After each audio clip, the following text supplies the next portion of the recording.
They found him face down in his waffles. Maple syrup dripping from his fake rub. Who did he see when he heard? All right, everybody, welcome out to the Log Room Guys Craft Beer Show. It is Tuesday, June the 14th, 2022. Jersey Johnny coming at you. With me, as always, is none other than Mr. Beer Samurai. Say hello, Mr. Samurai. Hello, and Sly says hello as well. What the hell do you have there? This is a ferret. That's a ferret. This is Sly.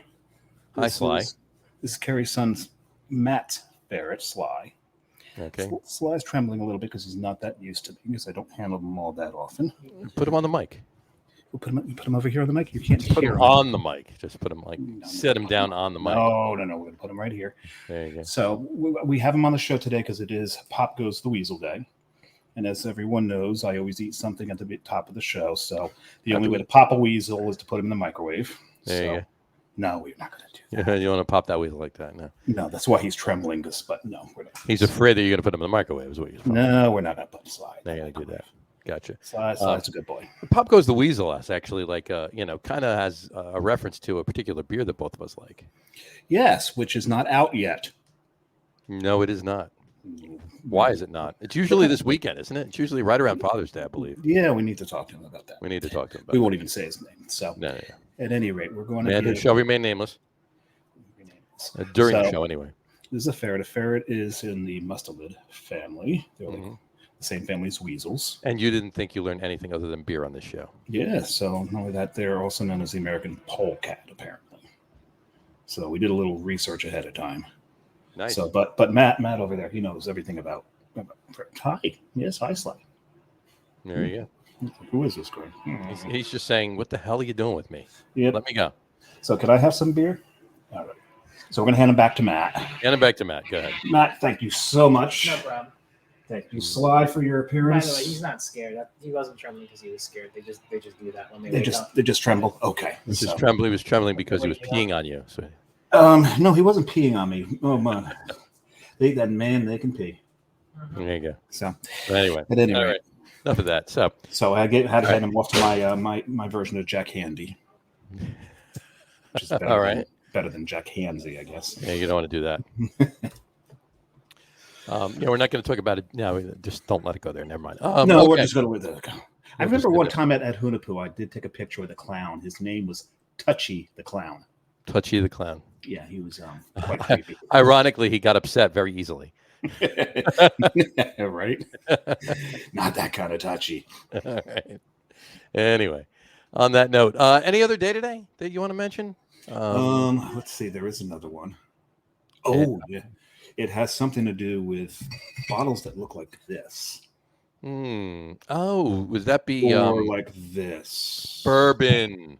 Bourbon is National Bourbon Day. Happy National Bourbon Day. We look forward to this day every year, every day. But probably none more than one of our guests. One of our guests, and all of our guests. But today we have two guests. We have two guests on the show today. We've been trying to do the show for a little bit, so actually worked out this week.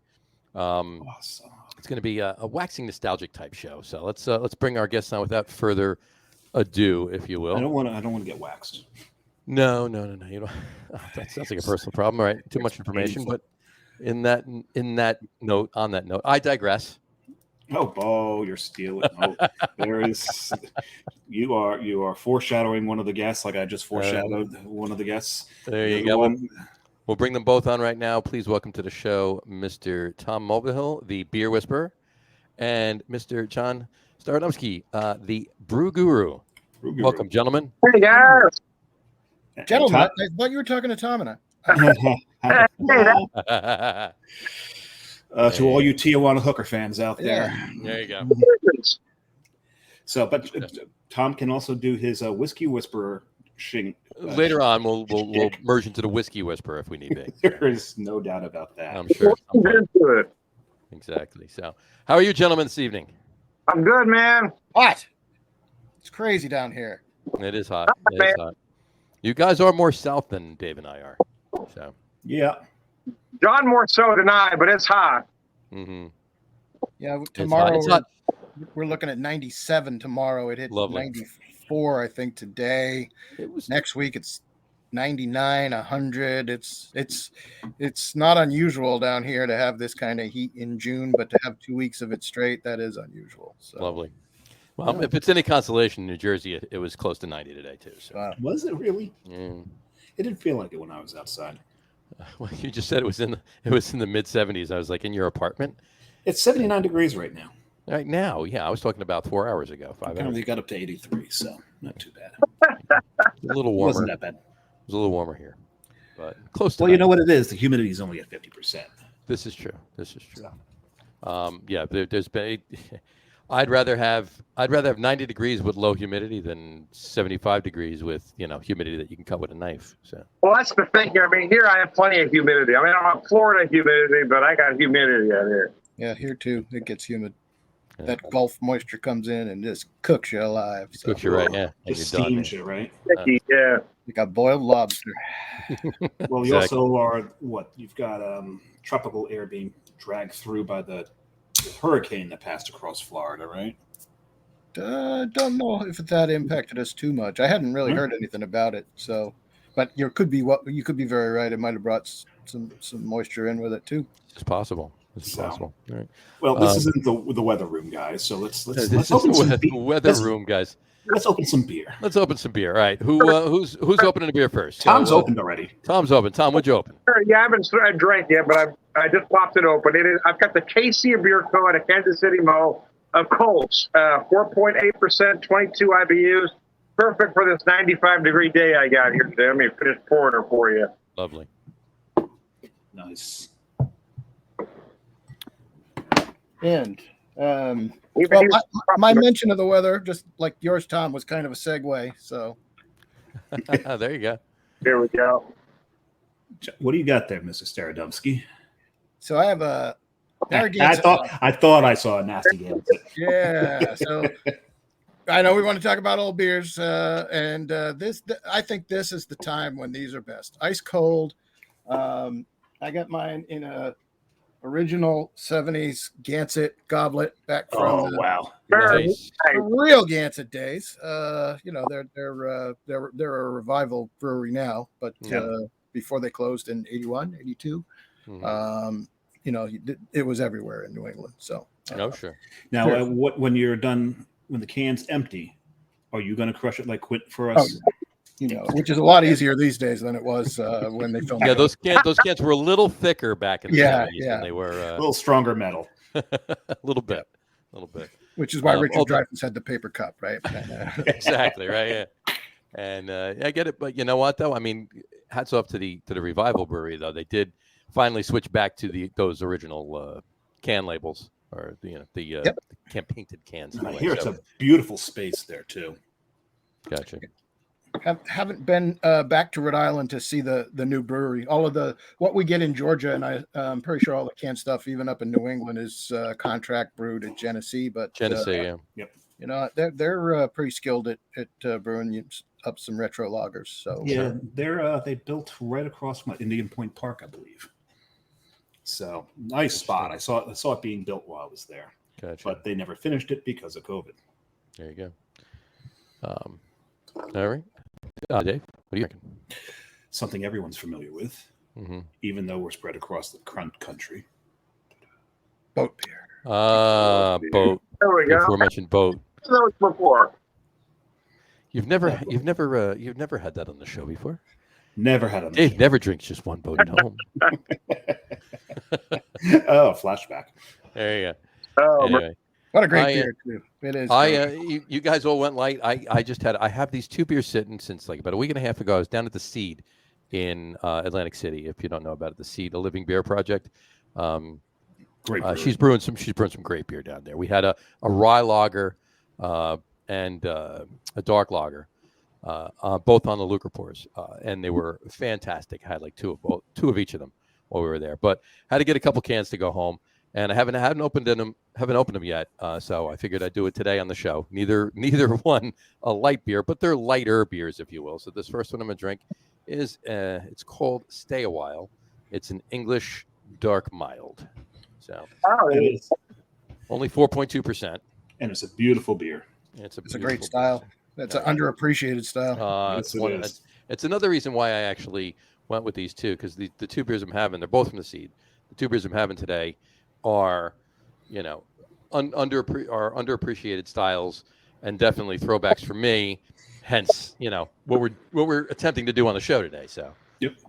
So there you go. Just take the So- obligatory sort of. picture here. There we go. All right. Cheers, gentlemen.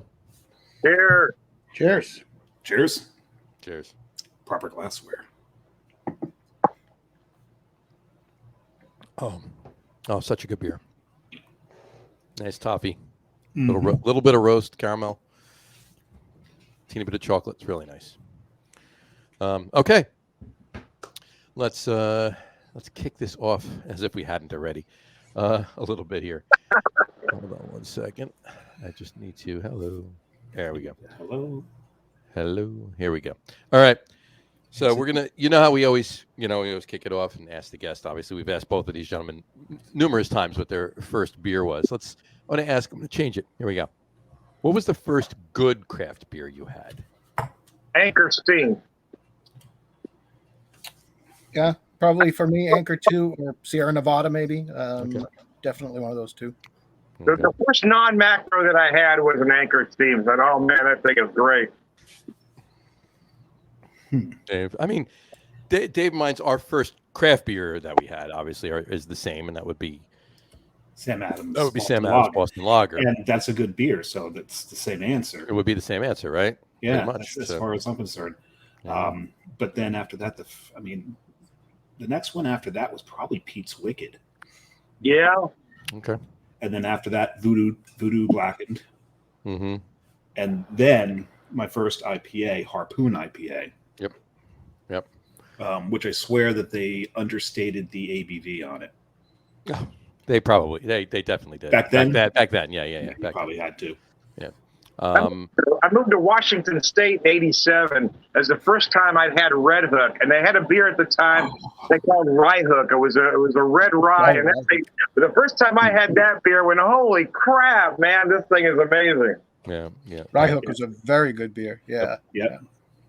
So it was. All those beers you said, Dave, same for me. I'm going to throw one curve in there, too. Right about the same time, I did have one of my first Tatty Porters from Samuel. Oh, yeah, actually, same, because I was going to a place called Floods in East Stroudsburg, and they had a drink around the world thing going, so I had all kinds of interesting beers there, as well as the White Lion in Dover, New Jersey was doing the same thing. Okay. Where I had a bunch of those. Nice. But yeah, Tatty Porter, and then also a misunderstood beer of its time, Zingu. Yes. I forgot about that one. Yeah, I agree. Yeah, that was misunderstood. Got you started down the Schwarzbier path? That was the first Schwartz beer I ever had. Yep. Yeah. Zingo, You're very fond of absolutely. them. Oh, such a great. And the thing is, back then we all thought it was, friends and I thought it was like Amazon mud water.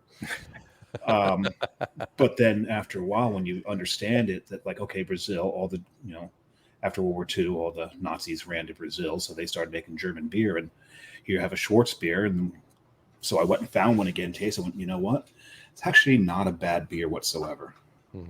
No, that was pretty good. That was Alan Ames that brought that into the U.S., right? That was, There you Yeah, I'm going to pretend like I know what you're talking about. Okay.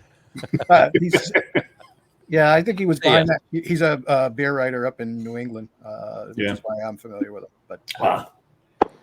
Gotcha. Cool. Got one comment really quick. Doug Smith wrote in and said, Tom and I have the same answer. 1986, I had my first Anchor Steam. Oh, very nice. Yeah. Yeah, it's probably the same year for me, right in that neck of the woods. Yeah. Oh, that's still such a good beer, and I still. it is. and I'm going to always- tell a little Douglas Smith and I story because I've done that before in the last show. Yeah. But he and I, so there was a liquor store near where I lived in the 80s, and that's where I tried those beers for the first time. The Anchor, the Sierra Nevada. The guy that owned it was really a wine snob, but he brought in a lot of good beers too. The Sam Smiths followed soon after. I drank a lot of Furstenberg German beer, and he gave me my first. Yeah. He brought Chimay in, and that's the first time I ever tried Chimay. But I ended up working there in the 90s, and so did Doug Smith. And there was a case of Anchor that Jeff, the owner, had ordered, and maybe it came in with a lot of different beers, and it looked like it had just come from the brewery. It was so new, so we ripped it open, and the bottles were like gleaming, and the Anchor has that at the time had that cryptic date bottling date code on their bottles, and we looked it up, and man, it was like maybe a month old or something, and that might have been some of the best Anchor steam that I've ever had. The key to Anchor is it's got to be really, really fresh, and it has to be well taken care of all through the trip. But I don't maybe Doug can comment his recollection, but that was great. We really enjoyed those bottles of Anchor. That's probably true of any beer. Now, out of that case, did you finish the whole 24 of them between the two of you, or? I think we grabbed 6 each and left 2 6s for the customers. So. There you go. Yeah, that works. And with Anchor, I still think Anchor makes one of the best porters in the country. Yes, Anchor porter is very good. That's an amazing porter. Just don't see it all the time. Sure, and no, you don't. Yeah, and it's one of my favorite. They make one of my favorite Christmas beers every year too. So. Yes. Yeah, Merry Christmas and Happy New Year is very. Oh, Merry Christmas, Happy New Year's to you too. Oh, sorry. That's next month. That's July, right? Yes. Merry Christmas and Happy New Year in July, right? No, it's always Christmas. Yeah, Christmas in July. Christmas in July. If you're Crazy Eddie. Right. Yeah, exactly. Right. All right. Cool. I got another one for you. Hold on. Let me pull it back up again because where did it go? There we go. We have another what? I have another question for you guys. Oh. What was the first? We'll start with John. We'll go counterclockwise. What was the first brewery you ever visited? The first brewery I ever visited was a brew pub, and it was Gritty McDuff's in Portland, Maine. Still today is my favorite brew pub ever. Nobody's ever topped that one. It's Ringwood. I love Ringwood. You don't see Ringwood beers, nope. But yep, that's it. Gritty's. There you have it. That's awesome, Tom. Try to remember the first, but the first I can remember here in Springfield. There's one now it's now defunct.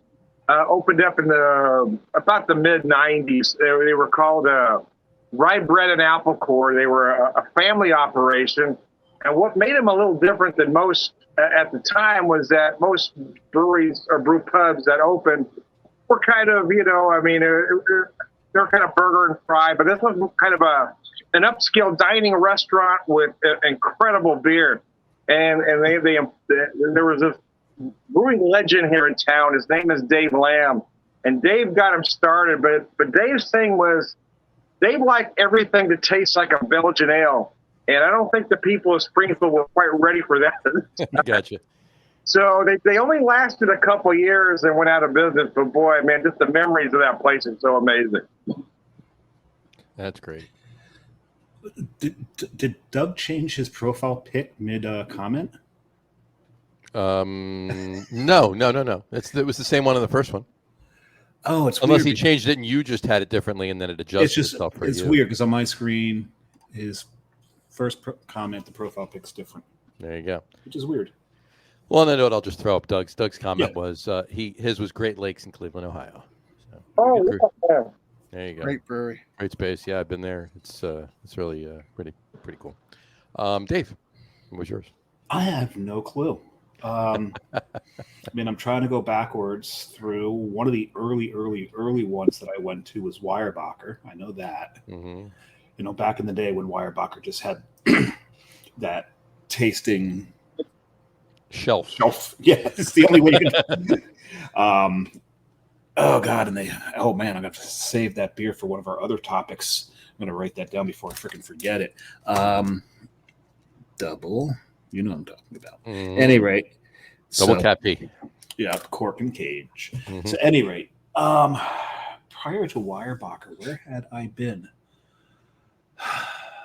By the way, to answer while you think about that, the answer to your question about Doug Smith, yes, he did change it. It's a tribute to John and Tom, the first profile. See, so I'm not going any crazier than I usually am. Okay, good. All right, so John, you go, and if I think of it, I'll just interject. There you go. You got to go all the way back, actually, to the '80s. Was honestly Molson.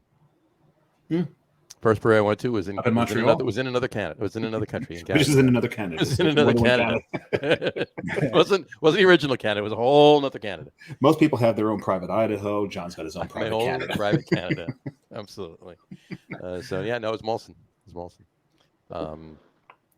Come to you yet? No, probably not going to. It'll come to me at about like. Well, hey, you know what? 2:30 in the morning. Everybody just reach through and smack the back of Dave's head. Maybe it'll pop out. Really hard and a slight angle. There you go, just a little bit. John, what was the what was your favorite beer at Gritty McDuff's? And just this isn't part of the questioning I wanted to ask, but I'm just curious. I love their stout, the Blackfly Stout. Really, really well done. Irish. They had actually some really good cask ales too, and the pale ale that I can't think of the name of it right now, but their pale ale was really excellent.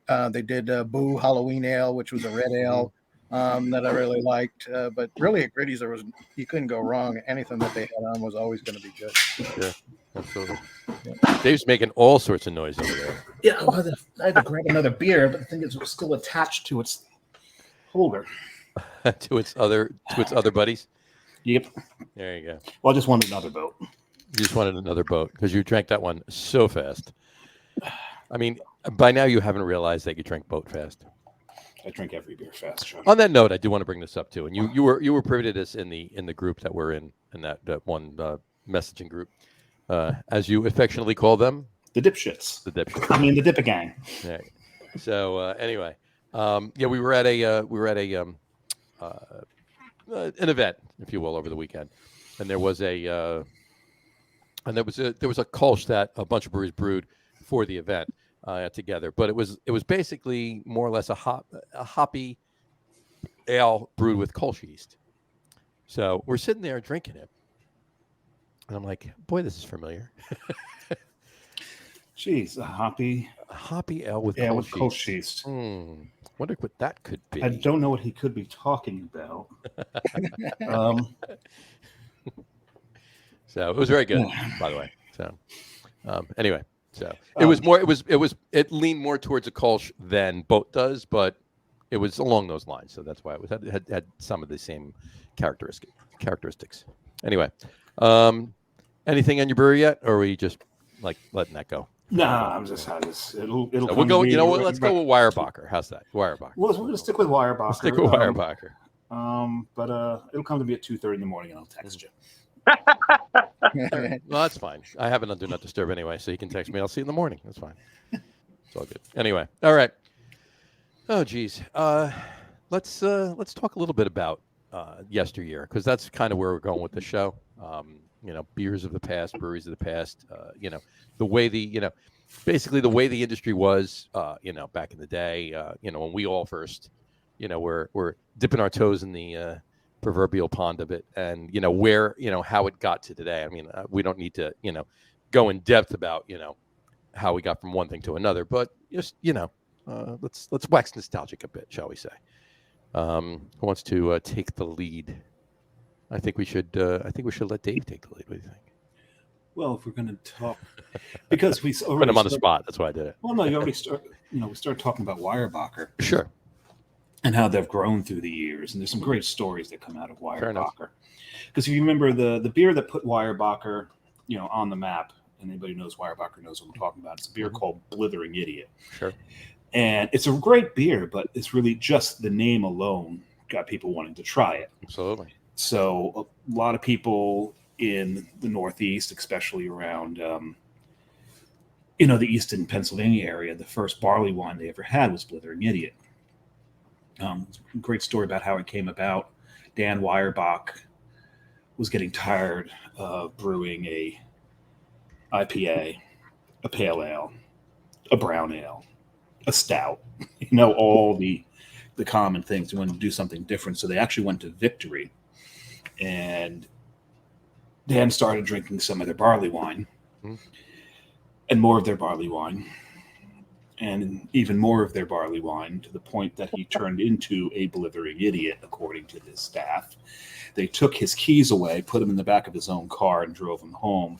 And the whole ride home, he kept yelling, "We need to make one of those." And that's also how Weyerbacher's logo came about, because on the label, they had put a likeness of Dan Weyerbacher in a fool's hat, and he was the Blithering Idiot, and that eventually became their logo. Sure. So, but I love what they did with they barrel aged it. They call it Insanity. Insanity's a very good beer. It's fantastic beer, and its tagline is "The fool has finally lost it." It's a great beer. But where I was going with Weyerbacher is little known story is they were referring to Dave when they made that tagline. That fool finally lost it. There you They didn't know. I don't think they know me when they knew me when they did that. But anyway, when the first time at Weyerbacher, I was already familiar with their beer, and especially one of my favorite beers from them. And we just alluded to it. It's called Double Simcoe. And it was probably one of the first beers ever to name the hop right on the label. It was unheard of back when this came out. Yeah. You didn't see it.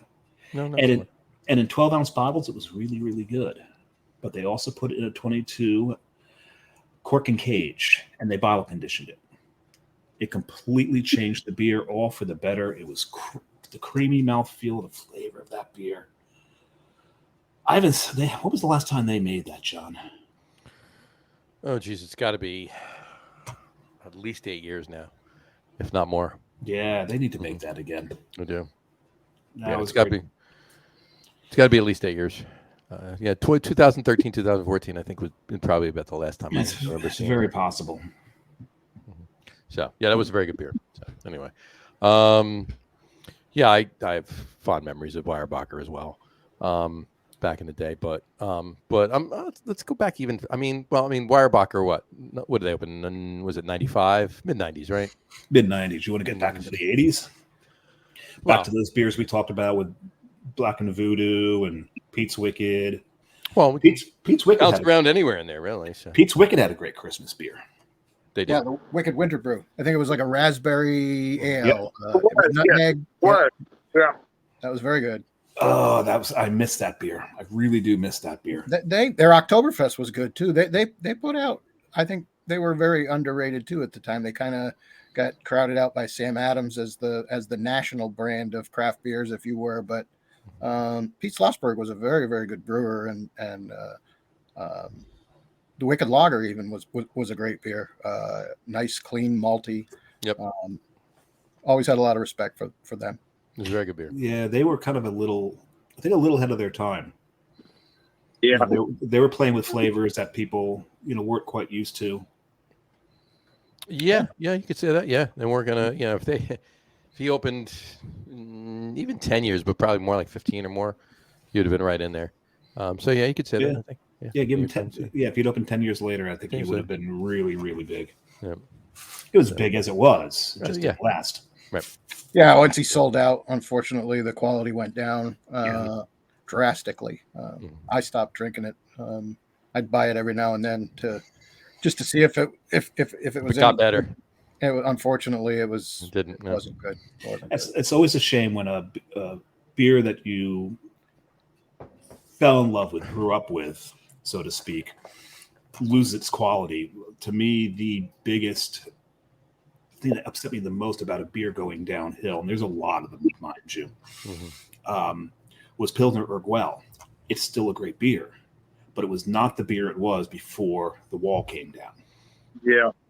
Before they switched to stainless steel, right? So ripped the soul out of the beer. Yeah, they claim they still give it a short conditioning in oak, but it's not quite the same as it was. I agree, but it still is a good beer. I, in fact, just picked up a 6-pack not long ago, and it's still better than so many beers today. Yeah. Oh, absolutely. But it was. We talk about pizza. Reminds me of that. So I actually I used to write reviews for opinions.com to make some money on the site because they actually paid you. And what? Yeah, and you got paid to write? Wow. I wrote a review which I actually made pretty good money on about Pete's Wicked Ale after he had sold out, and the title of it was "Pete beat feet and now his ale is incomplete." So there we go.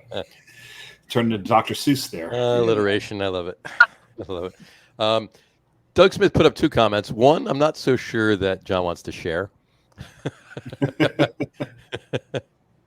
I don't even remember this. I'm not saying it didn't happen. I guess if you're drunk enough to puke in front of Gritty's, you're probably drunk enough not to remember it, right? But, all over the cobblestones, John. Yeah, I'm probably in a side alley. Hopefully, I had down the alley. It's got to be down the alley, right? Yeah. They do have those in Portland. They've got those sideways alleyways in between. Yeah, I honestly think whoever designed that whole area down there in Old City just figured that out. People are going to need these alleys. They're going to need these alleys. So let's put them in. But but he did say Pete's Wicked Ale was fantastic. Missed that one too. Yeah. So anyway, it really was a good beer. I was going to bounce back even further because we talk all the time. We had mentioned the fact that Sam Adams, our first beer, and then a craft beer, I should say. But then not too long after that, into the IPA game came along. Harpoon. We had our first IPA. I did. Not Dave. Dave and I not together, but they just happened to be the same. Yeah. We didn't even know each other. Structure exactly. So, but yeah, those beers back then, they were, no, who was making them? I mean, you had Sierra Nevada Pale, but I mean, with the multi-hop character in Harpoon IPA, I mean, that was something that, who else was doing it other than homebrewers at that point, right? Or had to get them from England. Or, well, yeah, of course. Right. I just mean here in the U.S. But yeah, they were fantastic. But maybe Celebration, right? But nobody knew that was a lot of people didn't even know that was an IPA, right? Yeah, exactly. Oh, that's a. Well, then a lot of folks around. It's a Christmas ale. I don't like Christmas ales. I'm not having that. Right? Yeah. Part of the misconception that it was a spiced ale, and it was never a spiced ale. Right. That was Anchor's area. That's where that was exactly. Yeah. Dave, what's my favorite holiday beer? Let's see, Celebration. There you go. Right, there you go. Celebration. My favorite holiday beer. My favorite holiday beer is an IPA. There's no beer on the planet I think John buys more of than Celebration. Oh no, so I make cases of it every year. So you might have to list it as his favorite beer and take the holiday right off of it. A little foreshadowing there. Anyway, Tom, how about anything down that way back in the day? Going back to yesteryear, I'm not going to go all the way back, but the mid-'90s. So in the mid-'90s, I was working for the retail evil empire. Without to mention any names, you all know who I'm talking about. Anyway, I was transferred from Springfield, Missouri, to Las Cruces, New Mexico, and then from there sent to Amarillo, Texas, for 2 weeks of training. So. And sent to this black hole of Amarillo, Texas, I happened to find a brew pub called, ironically, The Brew Pub. It was called The Brew Pub. Fair enough. They are no longer in business. However, I was only in Amarillo for 2 weeks, and they were my oasis, right? After my day of training, I would go to that brew pub every night for 2 weeks. Even though I was only in Amarillo for 2 weeks, I was considered a regular at that point. And they only had 4 beers at the time. I mean, because brew pubs were a little bit different back then, right? I think I know they had a wheat, a stout. I think they had a pale ale and something else, and I can't remember now. But I pretty much kind of went back and forth between the wheat and the stout. Who was that? Sorry. They were just called The Brew Pub, just a small little brew pub in Amarillo, Texas. Oh, they made their own. Yeah, just a little reminiscing on my part, yeah. But for that 2 weeks, that is what I remember the most of that 2 week training in Amarillo, Texas, was the brew pub and how nice they were. They were very friendly. Every time after the second time I was in there, the third time I came in there, they saw me coming. He already had my burger frying. He had my beer poured. I mean, it was that kind of place, You got to love it when you're hundreds and hundreds of miles away from home, and they know you when you walk in the door. Yeah, that was pretty amazing. Yeah, they were just great people. Just the whole operation was amazing. I loved that place. I used to have that happen at Funky Buddha. I'd go down and to stay with my kids for a little bit, and I'd drop them off at school, go back, have a little bit of a nap, get up, and hit the brewery about 15 minutes before it opened, but they'd open the doors for me. I'd come in, and they'd after a couple of times, they'd be like, "Hey, Jersey's back." It's like, Like, yeah. Just remember, they're like, yeah, we know you've got to be out of here by 1:30 so you can go get your kids. So they knew when to cut me off and get me out of there. But yeah, it's always neat when you're ways away from home on a trip and you become a regular at a place. Mm-hmm. That's nice. That is always good.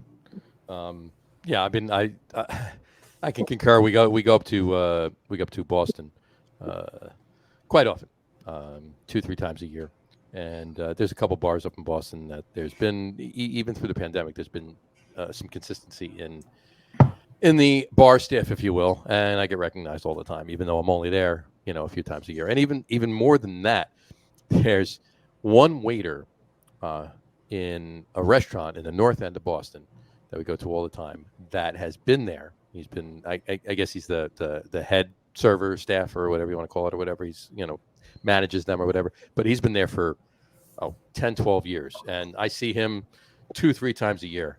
And he'll actually come over and talk to us. We order the same thing. He doesn't even come take our order anymore. He knows exactly. We just stays. We walk in, we sit down, he puts the order in. Says same, right? That's it. That's nice.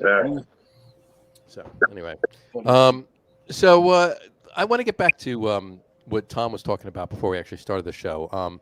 Somebody, Tom, you mentioned about somebody here is the king of puns. King of puns. That is the one, the only, the inimitable John the Bruguru. Nobody is better. Inimitable? The inimitable. Well, Tom, I appreciate you punting that one my way, but thank you for the compliment. Yeah. That's that is a pretty big compliment there. No pun intended. I say, where are you going with that? But I'll be here all week. Anyway. Try the meal. Tip the wait staff. Try the veal. I like that. There you go.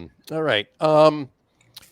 Let's get Dave. Let's talk about New Jersey a little bit. Sure. So these guys know a little bit about it, but I mean, yeah. What New Jersey is experiencing right now. We're up to almost 140 breweries, and we've had some close too, and not just old ones. Some newer ones have shut the doors for various reasons, but we're still up to almost 140 at this point. So let's go way back. I mean, what was the what was the scene like? Let everybody know what the scene was like. There's been a few times that we've discussed it, briefly here and there on the show. So, but let's talk a little bit about what New Jersey's craft beer scene looked like, not just like 10 plus years ago, but even before that, even going back 20 years. Well, geez, when you go back 20 years, everything in Jersey changed in the beer world when Carton and Cane came online. Mm-hmm. And that was only 11 years ago. It was only 11 years ago, but everything changed. Prior to that, the best brewery in New Jersey was considered Flying Fish. And I don't want to disrespect them or anything, but they had a great exit series. Mm-hmm. Love the exit series, but the 12 ounces. Redfish was good. Hopfish was okay. I was always a fan of the double. That was probably my favorite beer from Flying Fish. Yeah, my favorite beers from them was probably somewhere in the exit series. There was the one that I think became Redfish eventually. It was named after the exit that Rutgers was off, so it was called Scarlet something or whatever, named after the Scarlet Knights. Gotcha, yeah, and it became Redfish. Yeah, I forget. It became Redfish. Yeah. There's a couple that graduated to a name, not just an exit. Yeah. Right. The Oyster Stout, which was exit 1, I believe, was a good one. Yeah. And it's funny because the two of the best breweries in the state at the time, Flying Fish and River Horse, visited them both, and they've both moved since. I've not been to their new locations. I've got to get to their new locations. Yeah, the new ones are the new Flying Fish location. Actually, both of them, they're huge. I mean, immense. As far as not so much the taproom area. The taproom area is actually, I mean, they're both bigger than they had, but not measurably bigger. But the production area is just immense. I mean, I forget what Flying Fish what their brew house is and their barrel capacity. But well, Forgotten Boardwalk is in it now. Forgotten Boardwalk is in Flying Fish's former space. Yes, in Cherry Hill. Yep. Yeah, that actually, I went there when my dad lived in Maple Shade, and Very close. Yeah, it was during the tour hours, but for whatever reason, they were closed to the public. I did see the location though. And did you go to the children's? Did you go to the Children's Museum instead? No. It was right across the road from. Oh man, we missed that one. No, I didn't. We went to the aquarium though. So. Oh, there you go. Is that Camden? Is that Camden? Yeah, Camden. Yeah. The Battleship is right near it. The Battleship, New Jersey's right there. Yeah. And actually, that event's coming up, isn't it? The Battleship. In a couple of weeks. In a couple of weeks. Mm-hmm. It's another one I wanted to make it to this year that I'm not going to make it to. At any rate, but back to River Horse. River Horse's original space was just so neat. It was small, but it was an old mill. So it was 3 floors. Yep. And they would crane all the grains up to the top, and then just gravity systemed it all the way down all the way through all the different processes. It was such a cool building. It was all exposed brick. It was such a really cool old mill, and just the area, because it was in Lambertville. I don't know if you know much about Lambertville. It's very, trendy, not so much trendy, but it's still like a cool hippie. little old artsy. Yeah, now it's become that, but even before that, it was this cool little, right along the Delaware, little hamlet, if you will. With some art shops, and I mean, to be or not to be. Yeah, pretty much. Anyway, but we used to take trips down. We used to make a day of it. We used to go down 206. We used to stop at Unionville Vineyards in East Amwell, and have do a little bit of a wine tasting. Because New Jersey is known for their wines. Because New Jersey is known for their wines, but Unionville, to be quite honest with you, is one of the better wineries in New Jersey. We've actually got a few decent ones. We've got a few good ones, yeah. Benedice. There you go. So, but anyway, so then we'd leave there, not long, just kill the time a little bit before getting down to River Horse, and then we go in, we park by River Horse, and back then, obviously, 12 years ago, or 10 years ago, when they passed the law in New Jersey that breweries could have tap rooms. Prior to that, you'd go in, you had your tour, you had 4 4-ounce samples, that's it. And if you want to get a 6-pack or 2 to go, that's it. Get out. That was it. It was a quick visit, and that was it. So this is back then, right? So we'd pull in, we'd park, we'd go in, and we'd have our 4-ounce samples. There might have been more than 4, but we'd have them, and then we'd leave. We actually leave the car there, and obviously we weren't driving anywhere after having all of that, right? But we'd walk over the New Hope Bridge into Pennsylvania. Into New Hope, Pennsylvania. Yeah. And walk around there, eat over there, and walk around all the shops. Go drink at Mother's. Or even Triumph. Triumph, yeah, when it opened. When it opened, yeah, after the fact, yeah, but once it opened, yeah. What was neat about River Horse, getting there, if you felt like you shouldn't be there and shouldn't be driving down that road, you were in the right place. Exactly. Remember that? Oh yeah. You thought you were okay. Am I going to some apartment? No, wait, and I'm turning, and I'm going. This is another one. This isn't right. There it is. Let's turn around. No, the directions take us here. Let's go back. No, this can't be right. Let's turn around. I think I had. You had to know you were going there to get there. I mean, before navigation, you had to know you were going there to get there. That was for sure. But yeah, I mean, back in the day, I mean, even go back 20 years, you had Flying Fish, you had River Horse, you had Ramstein, you had Cricket Hill had just opened up 20 years ago. Cricket Hill. Cricket Hill. Are they still open? Cricket Hill? They are. Yeah. Mm-hmm. Rick is still going strong. Yeah, he is. He's got new brewer's blood in there. Yes, he does. I think they actually cleaned the equipment finally. Nah, he's. No, they've always done that. But he's a good guy. But like Rick would always say, as long as it's clean on the inside, it doesn't matter about the outside. Right. It's true, though. It's true. It's very true. True. Yeah. Because you look around the brewery going, did the maid quit? Yeah, really. But It was a fun place to drink, though. it was good. It was a good time. I think I just told this on the show a couple weeks ago.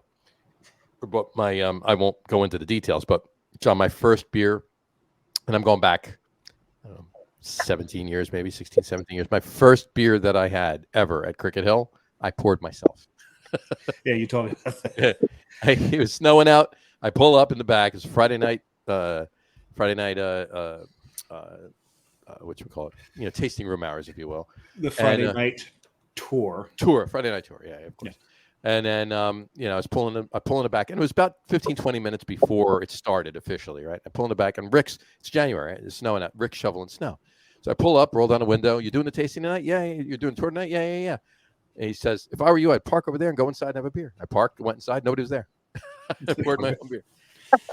Speaking of pouring a beer, the Beer Whisperer just poured another one. Beer Whisperer, what did you pour? So this is what I picked up a couple weeks ago when we were on vacation. It's out of Pittsburgh, Kansas, called Jolly Fox. Now, they have this listed. It's called Foxy India Pale Ale. It's good. It's 5.1%, but it's not an IPA. It's a pale ale. But name aside, the beer is absolutely brilliant. Nice. Very nice. Good. That's good, Tom. Are you still on your first there, Mr. Staradumsky? Yeah, actually, just about to get another one. I think it's on that note, I will do exactly that. You got it. Dave, are you going to pour your second beer? Well, technically third. This is my second beer. No, this one's going down a little slower. I'm leaving that one alone. I'm waiting for Tom to jump in on that one. I was cutting you a break, Dave. Those are the more expensive Tijuana hookers. Exactly. Yeah, exactly. While we're waiting on John, I'll tell you a little bit about my weekend. I don't know what the hell I was thinking. You were bouncing around, saw a lot of that.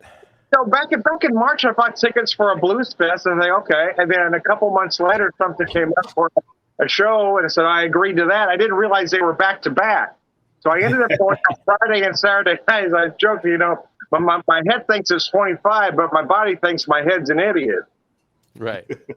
It was crazy, but it was. In all honesty, though, it was the most fun weekend of music that I've had in quite some time. It was just the weekend itself was just amazing. Nice. Yeah, you need that every once in a while. I got to be a little bit of a minor celebrity. So the producer of not the producer, but the promoter of the show, I should say, I wasn't able to be in town Friday, so they had me introduce the band, so I got to go up and introduce the band. These guys were just amazing. That's great. I saw you took pictures with the band and everything. Yeah, it's his new profile picture now too. Yeah. There you go. Very nice. Mr. Staradumsky, what did you get to drink? So, in the spirit of classic beers, I've got a Sam Adams Boston Lager. There you go. This is a beer that I always have on hand. I got a old school, if I get it in the camera right, Sam Adams glass. That's a beautiful. That's a very, very, very nice. One of the prized glasses in my collection. It's best beer in America. That was one of the original marketing slogans that Jim Cook and Boston Beer used. Declare your independence from foreign beers. A lot of people don't remember, but originally, they weren't competing with really other craft beers because there weren't a lot of other craft beers in 84, 85. So they positioned themselves as an alternative to imports. I think it's a great beer. Michael Jackson loved it. He thought it was great. If it was good enough for him, it's good enough for me. So, and you remember what Michael Jackson's favorite beer was? I don't. He would always say it was Alaskan smoked porter. Oh, really? An Alaskan smoked porter. Alaskan brewing. That's that I can understand that. It really is a great beer. So it's a genius beer, and I can see it coming from someone who loves Scotch so much. Mm-hmm. Yep, that makes sense. Right. I mean, he did when he did the Beer Hunter series, and he did the segment on Germany. He was in Bamberg for one part of that episode. So that's not a surprise. Yeah. classic smoke beers. Oh yeah, that's great. That's great. Are you still? You're still going to work on that? I'm gonna open mine then. On my second beer is called All Through Time. It's again from The Seed, a living beer project down in Atlantic City, New Jersey, and this one is an alt beer. Alt beer. An alt beer. And what does alt mean? Old. Old. But the beer is not old. The beer is not old. This is pretty fresh, actually. It's just an old style. It's an old style of beer from Germany. Where in Germany, John? Do we know? Where in Germany? Right about there. Right about there? Right about there. Hold on, I'm taking the obligatory picture. Where in Germany, Dave? In the Rhineland, apparently. Dusseldorf, specifically. Dusseldorf, one of my favorite styles of mustard. Also, one of my favorite cities to say. Dusseldorf. Dusseldorf. It's just fun to say. Dusseldorf. Go ahead, say it if you'd like. It's not fun. not my favorite city in Germany, mind you. Probably not. My favorite city in Germany is my last name with an EN at the end. Fledungen? Fledungen. Fledungen. Mm-hmm. What are you flinging? What did you flung? Are You're you a guys familiar funny with Horst guy. Dornbusch? What's that? Horst Dornbusch? Horst Dornbusch. German brewer and author.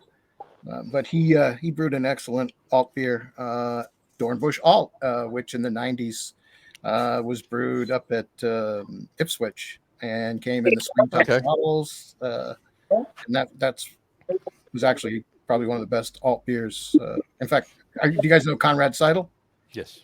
So Conrad came to Rhode Island one time and we did a tour and we were talking about Horst Dornbusch and Dornbusch Alt. And of course, Conrad Seidel writes about beer in Austria, but he said that it was better than a lot of German alt beers. So always stuck in my mind. Wow. We thought it was great, and we got that confirmation of that. So nice. That's great. Ipswich Brewing. Now there's a blast from the past. Going back, yeah, absolutely. Is that the brewery that Sam Adams just did one run of their beer about maybe 10 years ago? Is that Ipswich? Or was Ipswich? It? No, it was another one. It had like a schooner on the label. It was like a pale blue. Oh, it's New Albion. New Albion. That's New Albion, it. yeah, that's right. That's what it was. Ipswich, I think, became Mercury, which became Clown Shoes, which became Harpoon, or was bought by Harpoon. Harpoon, yeah. Oh, this beer's very good. The alt beer. If you were wondering, I figured everything that the Seed makes is very good. Yeah, she's making some very good beer. She is. Yeah.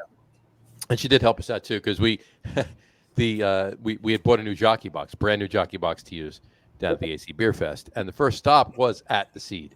Right. And I looked at Matt and we actually said, you know what, we got to put this thing together because we got to use it tomorrow, right? So, it was just, because they don't ship it with all the hoses and clamps and everything on it. It comes with it, so you have to put it together. So I'm like, after about 3 beers, I'm like, you know what, let's do it here. And we actually asked Amanda, and she actually helped us out with a little Sani and some cleaners, some Sani. So we actually put the while we're drinking, we got a fourth rye lager, or fourth beer, a second rye lager. You're putting this together after 4 beers. After 4 beers, we put the Rocky Box together and actually Rocky Box, sanied it. Rocky Box, yes, and cleaned it and sanied it right there. So cheers, Amanda. Thank you very much for your contribution to our Jockey Box. Not touching that one. I knew you were going to say something. That's not going anywhere with that. So, I got a couple comments here. Hold on one second. Yes, Doug has been prolific here. There we go. So let's jump on a couple of these. He said, first of all, what do you guys think? What do you guys think how IPA has trended? Can we all agree that Juicy Hazy is not IPA? I'm hoping it swings back to old school. Yes, and yes, Douglas. Yes, I agree with everything you just said. Mm-hmm. They are not IPAs. I've been saying that since their inception. They are not IPAs in any stretch of the imagination. Mm-hmm. Well, I do. I think some of them are. I think when you get away from the bitterness in them, that's when I agree. They're not IPAs. I like them better than the Fruit Loopy West Coast IPAs that we got for a while that were like a roll of Lifesavers, tropical fruit flavor. But my favorites are just. Hazy tastes like. I mean, I've had people that love hazy say, "You're gonna love this, Tom. It tastes just like orange juice." Well, if I want orange juice, I'll drink orange juice. Orange juice, right? I mean, if you like it, if that's what you want to drink, then I'll buy the fucking orange Julius. I don't need a beer that tastes like an orange Julius. whatever floats your boat. If that's what your thing is, But my problem is not that they have them; is that some breweries, that's all they do is 15 of those and nothing else. And nothing else, right? Exactly. IPA, they don't drink like an IPA. They don't taste like an IPA. They don't have the aroma of an IPA. They're not an IPA. Right. I agree with that. I agree with it. It's just, look, it's a different style that has adopted because of how it was born, how it developed. It kept the IPA moniker, but it is a different style. It is. If you want to call it a New England ale, it's a different style, but it's always been an evolving style, right? Because I mean, the classic English IPAs were hopped with, English hops, Kent Goldings and Fuggles and stuff like that. Mm-hmm. They underwent a sea journey. They might have taken on some woody character from being in the cask and sloshing around in the boat on the way to India, right? And then along comes these crazy Americans with their piney, resiny, caramel malty IPAs. And somebody could have been Tom the Beer Whisperer could have been around those days saying they don't drink like a classic IPA. They don't have English hops, right? Well, that's a damn good impersonation you just got. If I want piney resin, I'll take a bite out of a pine tree. Oh, you got stepped all over there, Tom. Tom, what did you say? What do you say? Tom, we didn't hear what you said. I said I'm both flattered and insulted at the same time. Right? It's done with love, Tom. I'm just. Oh, he nailed you on it though. But yeah, you're right. It's exactly. It's an evolving style, and this is just the latest in its evolvement. So well, like to John's point, like you take imperial stouts. Sure.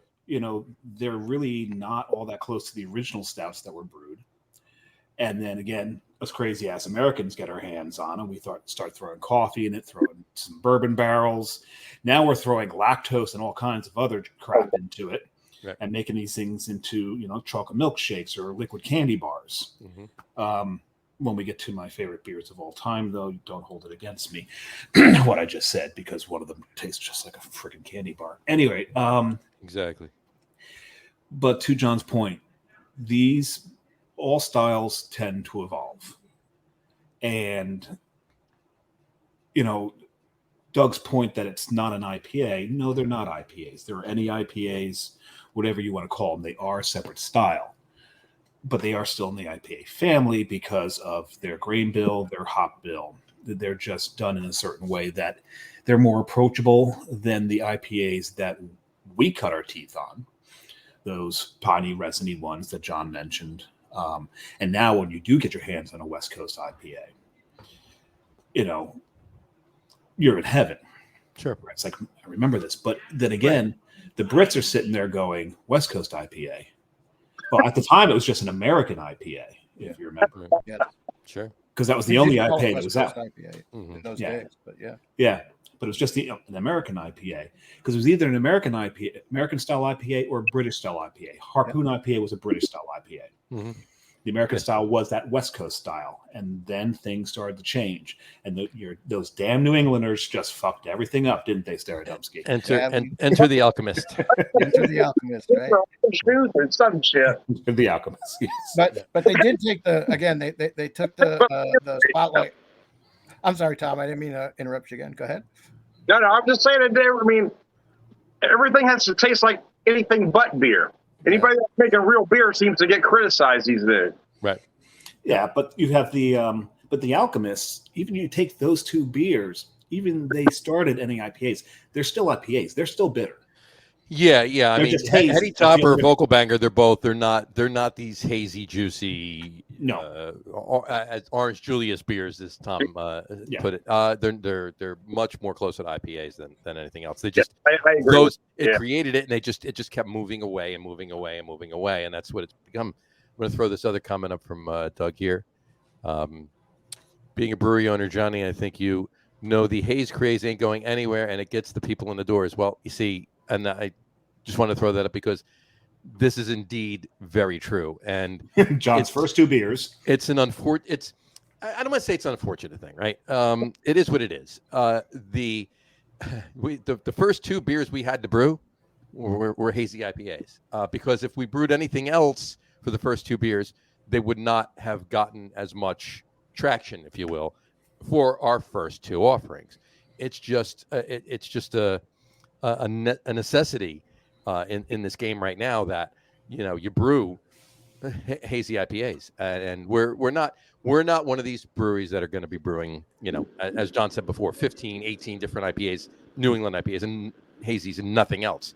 That's not the case. There'll be plenty of other beer, but to get into the game, yes, to Doug's point, it's a necessity, and it gets the people in the doors. It gets the people to the stores to buy the 4-packs. It gets the people. Keeps the lights on. It keeps the lights on. It in our case, it turned the lights on, right? So. And that's there's nothing wrong with that. I mean, that's the public giving the public what the public wants. If you don't do that as a business, you're not going to be in business very long. So here's a question, just to play devil's advocate. I mean, I've said over and over again, guys our age need to come to the realization that we're no longer the demographic, right? Right. We're not that are filling the bar stools on a regular basis, so it doesn't really matter what Tom wants, or it doesn't matter. It's what's getting those 20 and 30 somethings in the door. Because those are the folks that are going out often. I mean, hell, once a month. We're not going out. We're not filling those bar stools on Friday nights. We're sitting at home on our computers and our phones, drinking with each other. Talking about I think one of the beautiful things about the craft beer movement, though. The beer's cheaper. I'm not wasting gas. I'm keeping my ass at home. And there you go. And not risking that DUI. But Tom, you started to make the point I was gonna make was we're talking about how these hazy IPAs, the NAIPAs, keep the lights on because they're one of the most popular style out there right now, right? So you've got the 4 of us sitting here basically saying, "You kids, get off my lawn." These old fucks complaining about the new kids' beer because it doesn't taste like our beer. That's exactly right. Yeah. And now go back to your parents, right? What are they drinking? Peels and stuff like that. And we start drinking this craft beer, and they're yelling at us, "That's not real beer." And we're like, "You don't know what you're talking about." So where does that Schaefer and Rheingold was in my house growing up. Yeah, right. Narragansett and Malt. Yeah. Right. But Dad was an Olympia drinker. Yeah. Yeah. But now you look at it, we're starting to see the trend, not to just gainsay what Doug said about the craze haze never going anywhere. It may. We're starting to see a shift in the trends. We're starting to see the older styles come back. Czech and German Pilsners are everywhere now. Mm-hmm. We're starting to see milds. We're starting to see ESBs.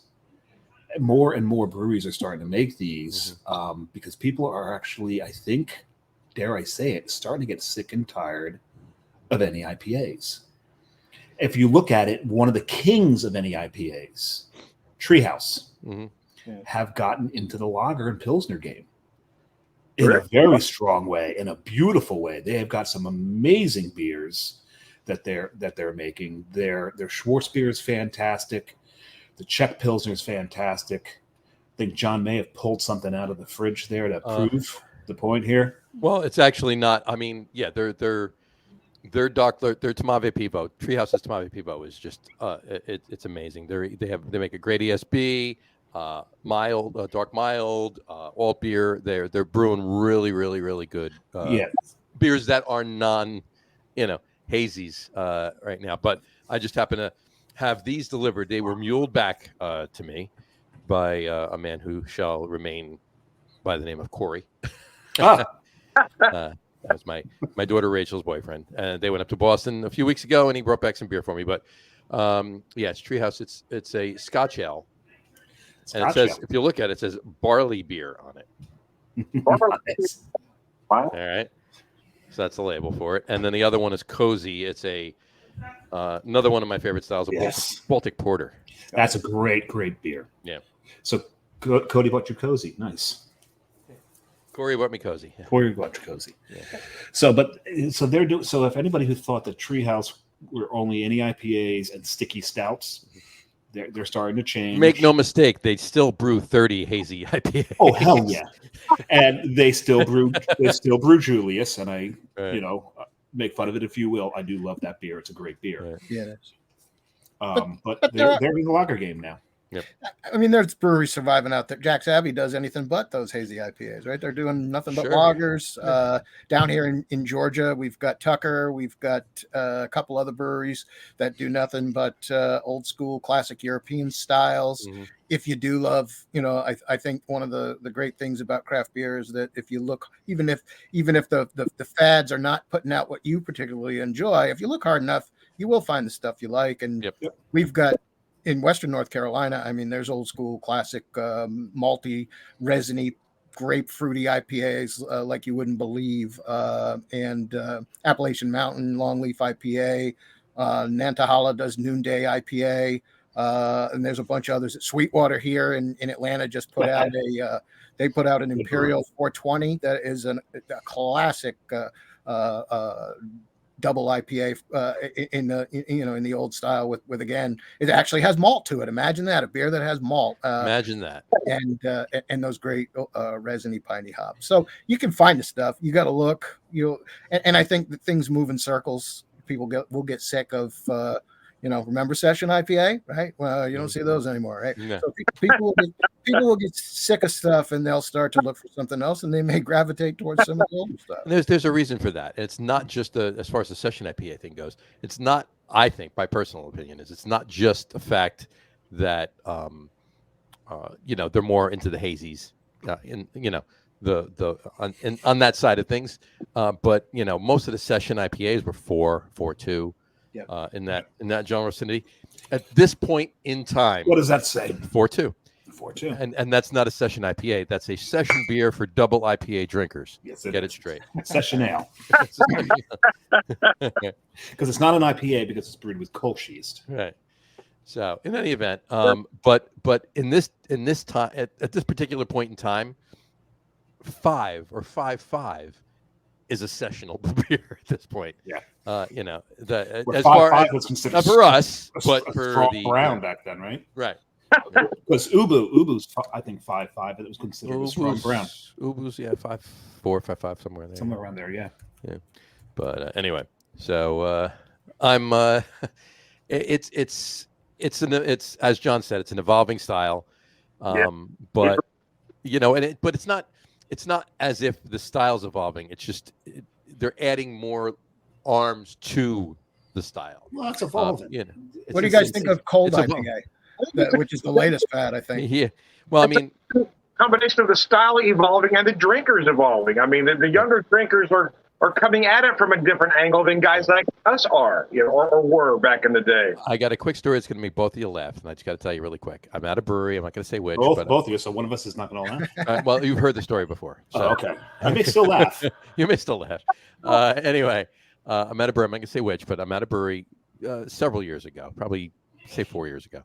And it's later on a weeknight. I had stopped in for a beer, and I'm just BSing with the bartender. It's just the two of us in there. He's about to close about an hour early because nobody's there.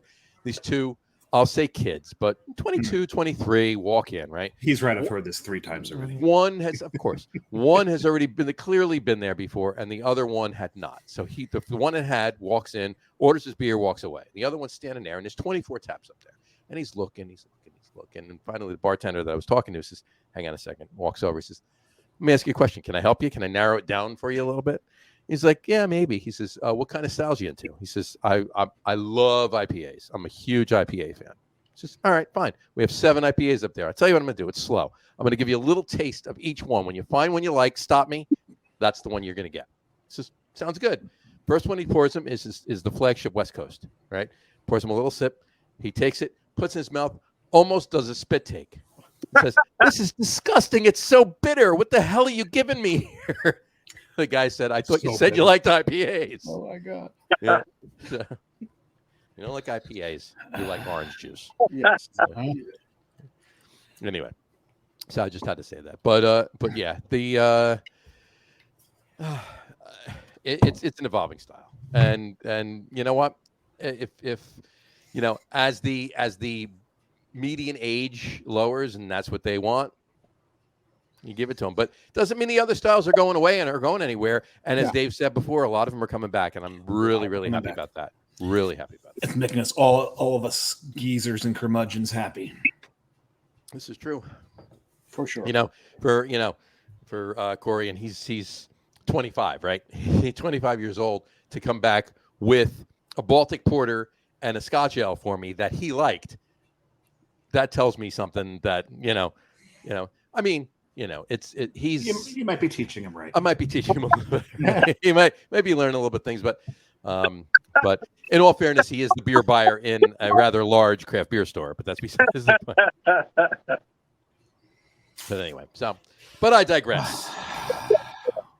We have digressed all the way. We have left digressed. field. This has been the digression episode. This is very, very, very big. We'll call this digression. That's all it needs to be. Digression. You Lager need to make room a beer guys, called digression. We might have to do that. We might just have to do that, and it'll be a collab between all four of us and Matt. How about title digression? Title digression. We could do that. We could certainly do that. I like the role of that. I do like that. Title All digression. All right. Actually, it's really hard to say. Title digression. Yeah. Title digression. I guess not. Title digression. Title digression. Say it fast 5 times. See if we can do it. No, I'm not going to. Anyway. All right. You know what? I think at some point we're going to talk about bourbon. But before we get there, why don't we do our top 3 list? Okay. Well, we had another topic first before we get to our top 3. Oh, that's right. I totally forgot about it. Dave, take the lead on that one. Go ahead. So, as you know, we always start the show off with whatever day it is. We talk about National Bourbon Day. We're going to get to that because we all have bourbon near us, I think. I think all of us do. Mine's right here. Mine's right. I've actually poured mine already. I'm getting ready. We talked about Pop Goes the Weasel Day. True. And we introduced everyone to Sly. I still kind of smell like them. They are smelly animals. At any rate. Oh, yeah. But another thing is we want to wish all of our GIs out there a happy birthday to the Army. It is the Army's birthday today. Mm-hmm. So we wanted to discuss a little bit about veteran-owned breweries. Now, we know of one. John's wearing their hat and their shirt. Yes. And I have their glass. Our brewery is actually a veteran-owned brewery. In part, our one partner, Jim, is a Gulf War vet. He was very nice. Yeah. So with that, in New Jersey, though, I think one of the first veteran-owned brewery was Backward Flag, was it not? Backward Flag was, yeah. Tory Fisher. Tory Fisher. Mm-hmm. Gentlemen, John and Tom, do you know of any veteran-owned breweries in your area? Well, I was going to say in your area, I don't know if they're veteran-owned, but on that theme, you have Tun Tavern, the Marine. Tun Tavern, right? Tun Tavern, Atlantic absolutely. City, right? Actually, I went there a number of years ago. And I was just there a week and a half ago. We have Service here in Savannah, and they make some really great beers. Rally Point. They got a great logo too. I love the logo. Yeah, they do have. Here's from them, John. Yeah. Yeah, and I think in Doug's area, there's. I'll give a shout out. I think there's one Four Goats and I can't think of the rest of their name, but they've got Coast Guard ownership there. My dad was in the Coast Guard, so got to give a shout out to them. But one of my favorite names of a veteran-owned brewery is out of Sacramento. It's called At Ease Brewing Company. Oh, that's really good. Gotta love what they did with that. I haven't had any of their beer, but I like the name. Very nice. So, just a salute to the Army. My father and my grandfather were both Army. There you go. My dad as well, yeah. There you go. My dad is Bronze Star from World War II, yeah. Wow. And my son's in the Air Force, and as we know, the Air Force was born out of the Army, just the way the Marines were born out of the Navy. There you go. There you go. And for that note, Jim is actually in. He's a Marine. Jim is a Marine. Yes. As was his. I was going to say. I'm sorry. There's no such thing as an ex-Marine. No. That's why I said. I didn't say ex. I said he's a Marine. He's no longer active, but he is not an ex-Marine. He is a Marine. He's a Marine, exactly. I worked with a guy who was in the Marines, and they're so conditioned. I love to do this to him, and he hated it every time I did it. We'd be sitting in the lunchroom, and I just yell, "Marine, first rule of order." And he'd just jump up and start reciting it. And then he'd just look, "Will you stop doing that?" That's not nice, man. That's not nice. That's not good. Oh, it was entertaining, though. There it is. 6 beers and a goat is Six beers and a goat. Yeah. yeah. Coast Guard vets, 1 Navy vet. Great. Yeah. I don't know if I told you guys this story the last time, but my wife almost got us killed in a bar in Portland, Maine. We were in $3 Dewey's, and it was full of sailors, Right. Navy, and we both had a few. It was in the day. My wife doesn't drink anymore, but in those days she did. And our stepdaughter was in the Air Force, and she was over in Saudi Arabia at the time, and she went up to one of the sailors and she said, "Are you in the Navy?" And the guy's like, "Yes, ma'am, I am." And she's like, "Well, that's great, but my daughter's in the Air Force, and the Air Force rocks, man." And we I'm like, "Barbara, we are leaving now. Let's get the heck out of here." Look on that guy's face. I could tell he was not happy with that answer. Well, it would have been a completely different thing if you said it to him. So. Yeah, I guess it would. Yeah. But he still didn't like it. But. This is true. You just said it. She doesn't drink anymore. I don't drink anymore either. I'm drinking less either. There it is. There it is. And and along those lines, one of my favorite statements is. What is that? Statements. One is. One of your favorite statements. Statements is, "I'm not an alcoholic. An alcoholic needs a beer. Mm-hmm.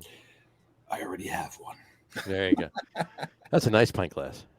Well, the other line to that is alcoholics go to meetings. Yeah, that is a nice. Yeah. Yes, Alcoholics Anonymous is for quitters. Hey, this is our meeting. Have to get you one. Yes, exactly. So, anyway, all right. So, shall we do the top 3? Let's hit the top 3. Let's hit the top 3, shall we? All right.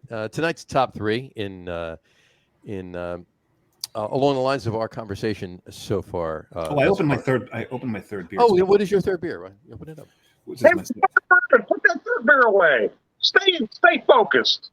So well, his second beer was the same as his first beer. He needed 2 of them. I did 2 of them. So I just got back from Florida on Saturday. True to summer in Florida, it rained pretty much the whole time we were there. Went to the zoo, bought the tickets, got about 200 yards into the zoo. The skies opened up. We walked around, got drenched. Finally left, got to the cars, and the rain stopped. There you go. Florida. Yep. That happened to me at Disney once. Yeah. See, walked in, was there half an hour, and the skies opened up for literally an hour. We were huddled inside a gift shop for an hour. You got to find one of the places to drink. We were nowhere near. You think I wasn't looking? My brother and I waited out a storm at the bar near in Animal Kingdom, right by the what do they call the one that's the Himalayan style themed ride?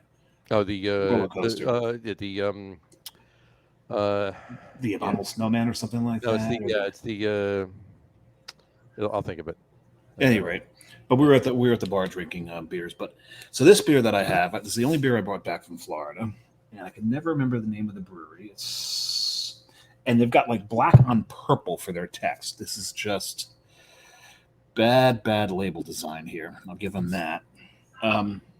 Orchestrated Minds. And this one was it Peanut to My Jelly?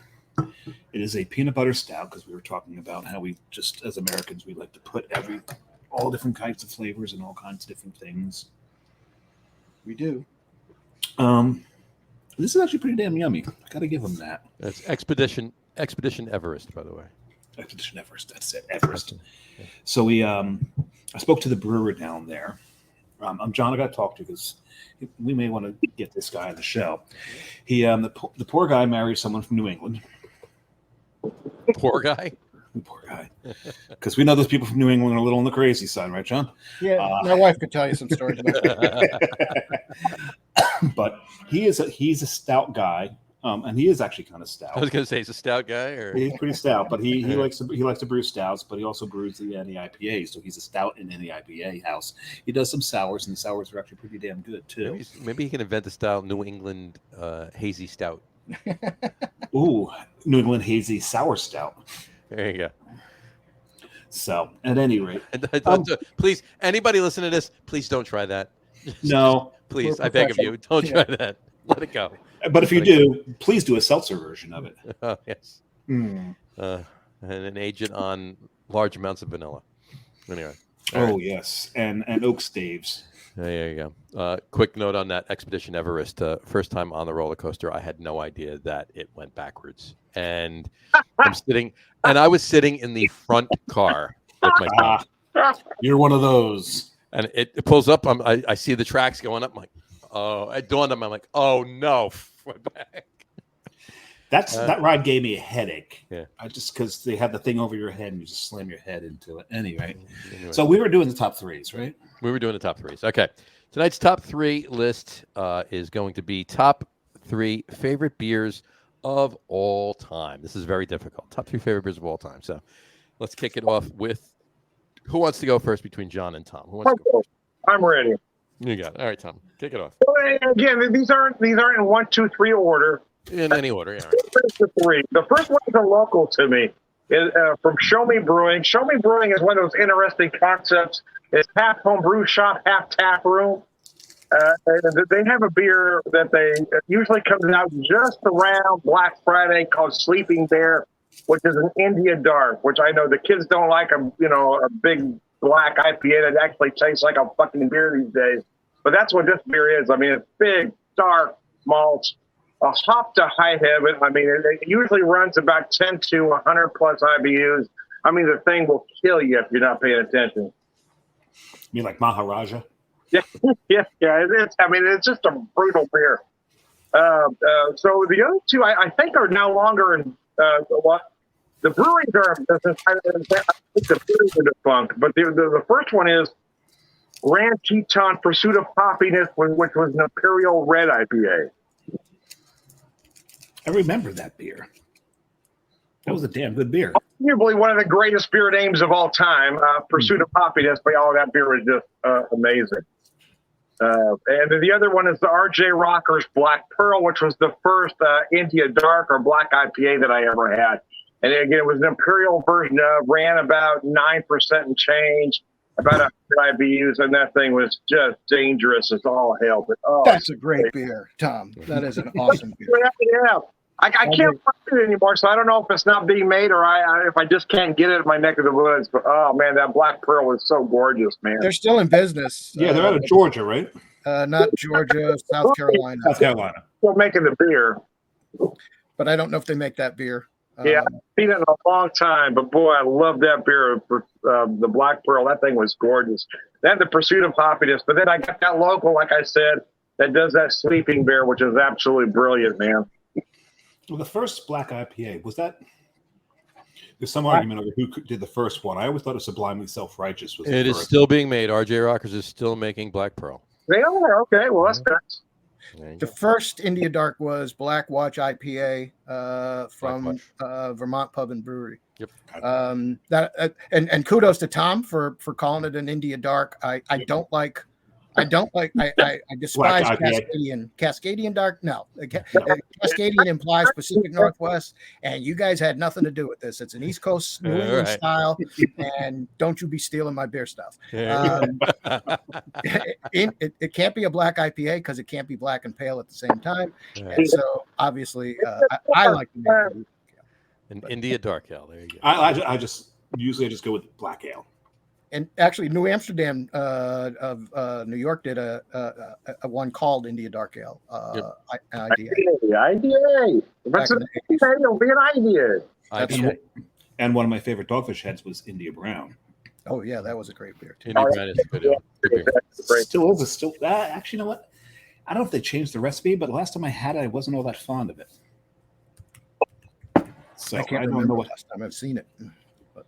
It's been a while since I had it. I used to have that. Used to be one of my go-tos. Yeah. For Dogfish Head wise. Yeah. But yeah. That and Palo Santo. Sure. Yeah. And Raison d'Etre. I know you love that one. I've just never understood a beer that throws raisin. Let's throw more raisin in it. Yeah.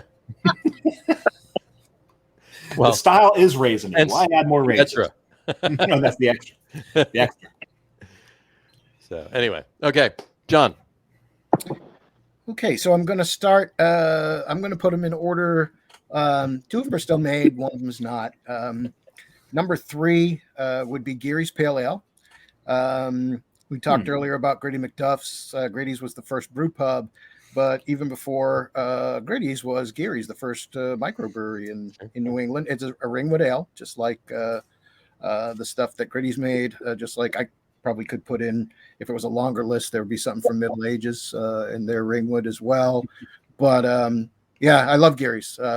Every time I go to, which again, it's been a while, but last time I was in New England, I went to the brewery and I loaded the car with Geary's to bring back. Number 2 is the beer that's not made anymore, and that's Catamount Christmas Ale. That was like Sierra Nevada Celebration on steroids. Catamount, unfortunately, we talk about. Yeah, I miss Catamount. They were just. Well, I think one of the biggest mistakes Harpoon has made is that they bought the brewery, but they have never done anything with the brands. I mean, they've done a couple of one-offs.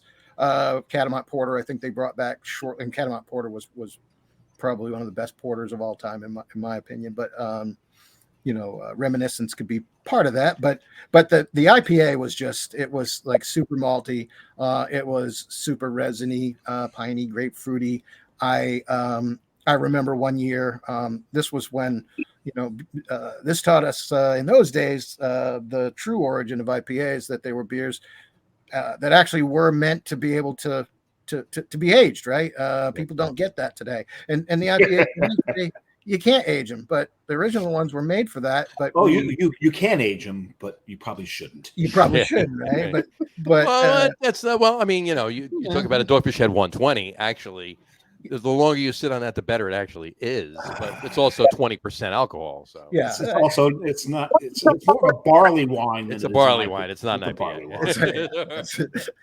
But the Catamount IPA was just, it was amazing. And I have fond memories of drinking it. And I remember going into a local liquor store in July, and they had a Christmas in July sale, and they had like the stuff marked down to $8 a case. And in July, it was like, we didn't know, is it going to be any good? It's July, right? And then it was phenomenal. So that's a beer that if I had a Wayback Machine, Mr. Peabody and I would head off to 1991 and go get some Catamount Christmas. Oh, nice. Yeah. And then I guess number 1 would have, and this list is always tough. We talked about this earlier, but Doppelbocks are my favorite style. German Doppelbocks are my favorite Doppelbocks, and Augustiner Brau Maximator. Doppelbock. Wow, I haven't had that in ages. That's great beer. Wow. So that would be the number 1. Typing that in there. Looks like I'm up. Looks like you're up. Usually John calls it. John's typing something. I'm typing what he's entering all the stuff. I'm entering it. I keep, because we keep track of this data. Okay. So I've got a bunch of friggin' honorable mentions. I'm shocked. Yeah, one of them though is actually because we were gonna talk about, at one point we were thinking about talking about defunct beers. So I'm going to mention this as an honorable mention because it was one of those beers where you look at the label, you see the ingredients, and this could be a god-awful wreck of a beer. Or it could be something interesting. So I picked it up, and I was amazed at how good it was. And it was Ballast Point's Indra Canindra. This is an honorable mention? Yeah. It is. It's crazy what's in that beer. It's like cumin, coriander, cayenne, whole bunch of things that begin with C, if I remember correctly. And I was surprised because you look at the label, you read everything. Oh, kaffir lime leaf. That actually begins with a K, but still got the hard C sound. I was surprised with everything that was in there, that it all came together. It was just a beautifully brewed beer with all the flavors they put in it. So we'll throw that as an honorable mention. I think I described that one as an Indian buffet in a bottle. I really, yeah, right.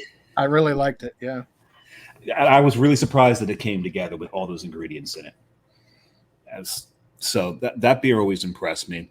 Another honorable mention I'm going to put up there. I'm only got 2 honorable mentions, and that's Beauregard by the brewery. Beauregard is their blueberry sour. It's absolutely fantastic, and it took me a while to understand why they called it Beauregard until I was watching Willy Wonka and realized Violet Beauregard turned into a blueberry. It's like, oh, you genius son of a bitches. You really, I mean, I didn't get it right away. okay. So at any rate, so on to my actual 3. We talked about sticky ass stouts, those stouts that we've done so much to that they actually. Is that a new style?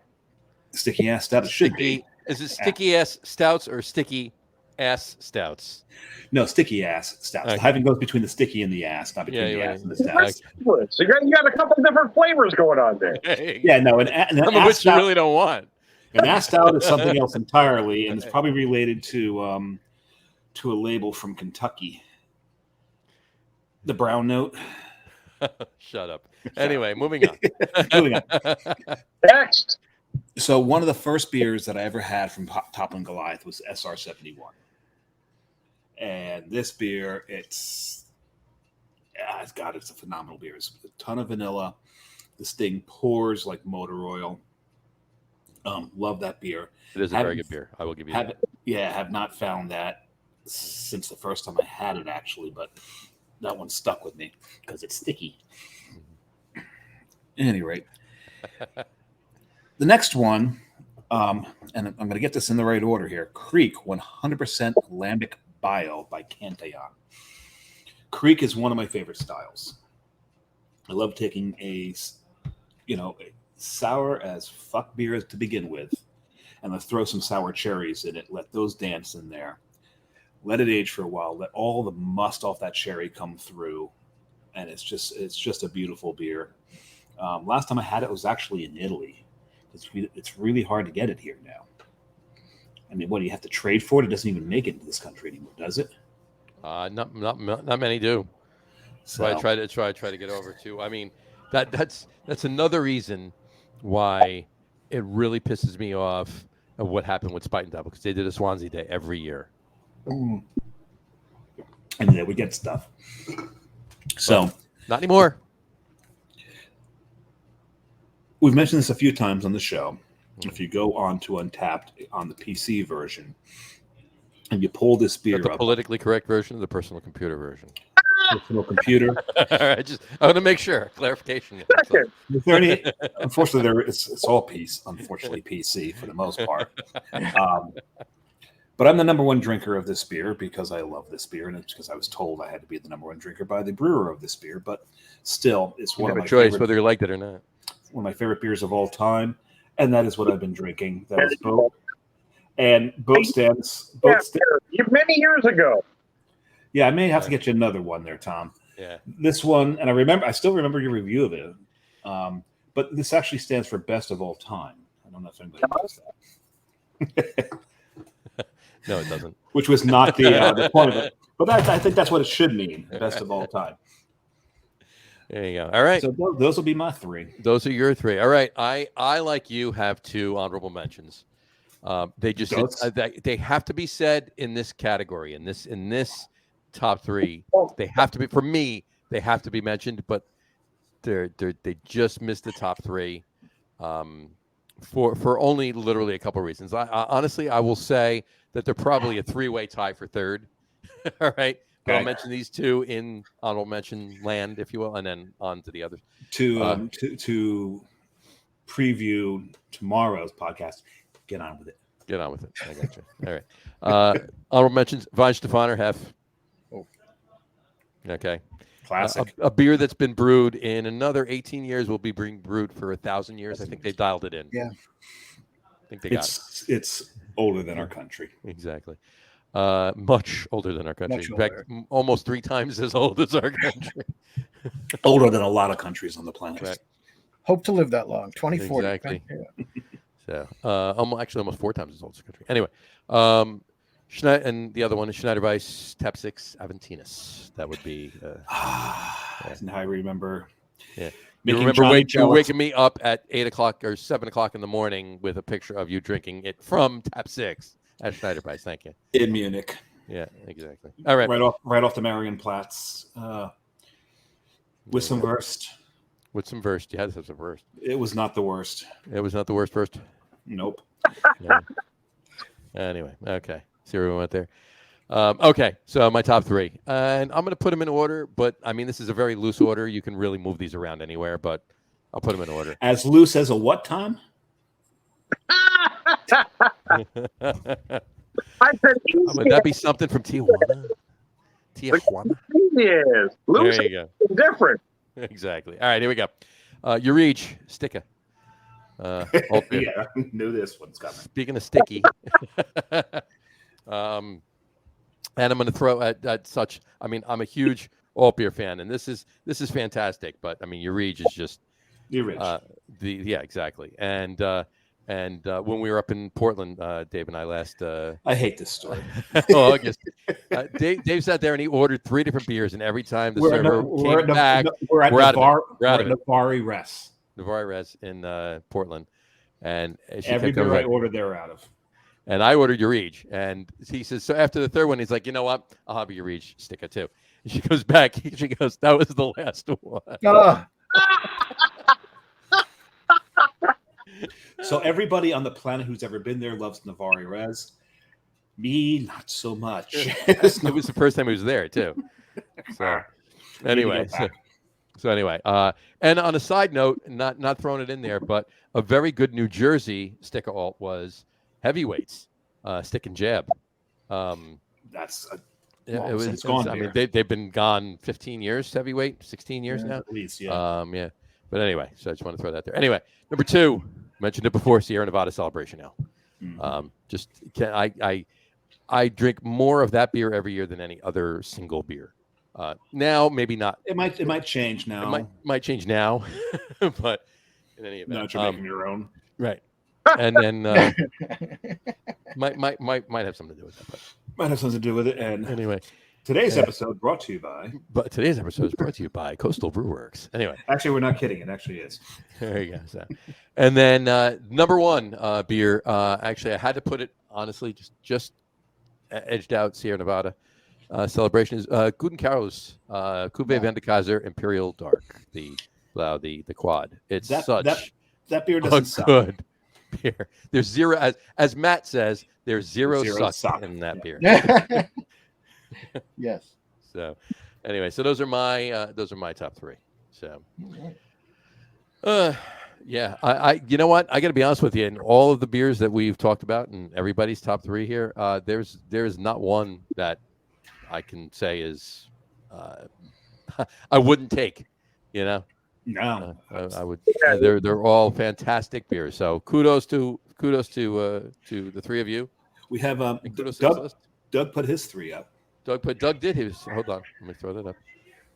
What do we got here? While John's in the bathroom. While John's over there, so we'll do his 3. The Boston Beer Company version of New Albion Ale. I bought 5 cases. Oh, I agree with him on that. Yeah, damn good beer. Yep. The New Albion Ale. That was fantastic. I actually probably went through about a case of that myself. I did. That was a fantastic beer. You're right on that one. 2 Rodenbach Grand Cru. Yeah, how can you go wrong with Rodenbach Grand Cru? You can't. No. And 1 Guinness Special Export Commission for John Martin for the Belgian market. Can't say as I ever had it. I will take your word for it. Yeah, never had that either. Sounds fantastic. And honorable mention, and I do have to actually. There you go. Some Rodenbach. There you go. John's back. I'll just breeze through these again really quick for John when he sits down. Can you hear us, John? I can hear you. Okay. Yeah, Doug put up his 3 too. He said his number 3 is the Boston Beer Company version of New Albion Ale. He bought 5 cases. It's amazing. It's great beer. I went through 3 cases of that beer. I bought a case. I had a case of that. I did.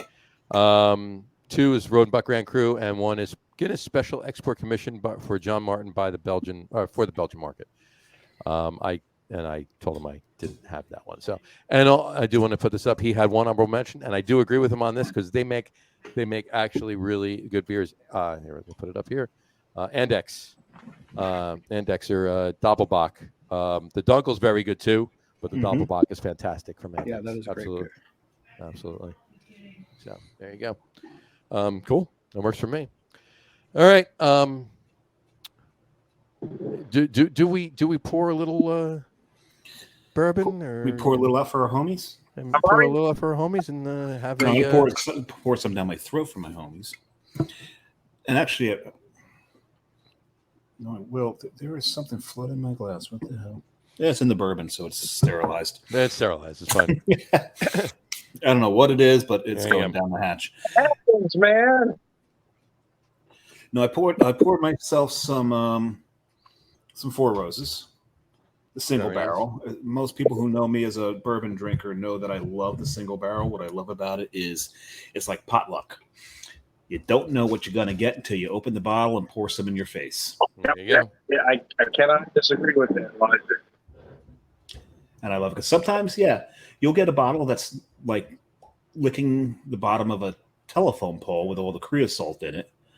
That happens every now and then. But for the most part, you get, a beautiful bottle of caramel and maybe a touch of citrus to it. Just amazing wood notes. So, Tom drinks his on the rock. I don't The rock. On the rock. pour it on the rocks. I'm pretty sure. How did you fit Dwayne Johnson in that glass? It's hot, man. It's hot. I went with the big glow mold today. Typically, you see me drinking neat, but man, it is hot. I always drink neat. But what I want to do is said pouring one out for my homie, but I'm going to pour it down my face for my homie. Kevin McCoon, I don't even know if I'm saying his last name right. We talked a little about it before the show came on. Kevin was a regular at the Cloverleaf Tavern. Him and I, we met when he finished his PhD and I had finished my MBA. We did that the same night, and that's when we met, and that got me into the whole circle of the Cloverleaf Tavern drinkers. And he passed a few months ago. So I'd like to just cheers, Kev. Godspeed. Cheers. Cheers. So now that I brought the whole room down, All right. what are you drinking? What are you drinking there, Tom? I've got the Smooth Ambler. Smooth Ambler. I love them. It's a weeded bourbon at 100 proof, and this thing is just incredible. That's the weeded bourbon? It's a weeded bourbon. So a weeded bourbon tends to be a little sweeter than a traditional bourbon, which I'm not typically a big fan, but this one is done well. Oh, Smooth Ambler does everything well. And well, the thing is, like I said earlier, you typically see me drink meat, but it's so hot, man. I want the big glow hole. You get that right amount of cold. You get that right amount of melt off, and you get to where I call the sweet spot, where you get all those sugars going right to the surface, and you get this big drink. See, my glow ball is typically shaped like the Death Star because I've got that mold. Anyways, I digress. But yeah, you get a lot of honey. You might find some maple in there as well. You're going to find some nice oak and some cinnamon in the finish. It's just a gorgeous whiskey. Nice. Beautiful. We lost John again. He where did he go? Through that door. Oh, he did? Yeah, the second one the second one over from Brady. I think it's a time machine. He went to a time machine. He went back to get some new Albion. It's a time machine.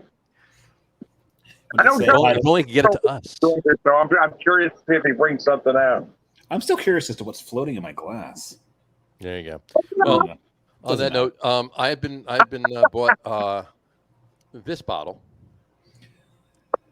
Balcones Texas Pot Still Bourbon. Oh, I've had that one. Actually, I've had that one. Yeah. Mm-hmm. So I poured it. Just cracked it. You have it yet? I don't want to give you any. I don't want to, spoil the surprise. No, it's actually no. I've had a couple sips already. I'm liking it. I'm digging it. Yeah. So if I'm remembering that one correctly, it has a very spicy finish. Am I right? A little bit of spice to it. Yep. Yeah. It's definitely spice. I'm definitely getting plenty of oak in it. Little vanilla. Oh, yeah, it was getting a lot of vanilla. That one in particular, I remember getting more toffee than caramel. And Yeah, there's not that much caramel in it. It's more toffee than caramel, that's for sure. But there's more vanilla than either. I was getting cinnamon, but I was also picking up some allspice and maybe a little clove and cayenne in that one as well. I've got a very spicy finish. Hit the nail on the head with all of those right there. Yeah, exactly. I'm liking this. You'll see me now that I cracked it. You'll see me drinking this on Friday. So, well, I'll probably have another one with you on Friday on one of your shows. I need to get a new bottle. I've been kind of sitting on like the 3 or 4 bottles for a while now. There you go.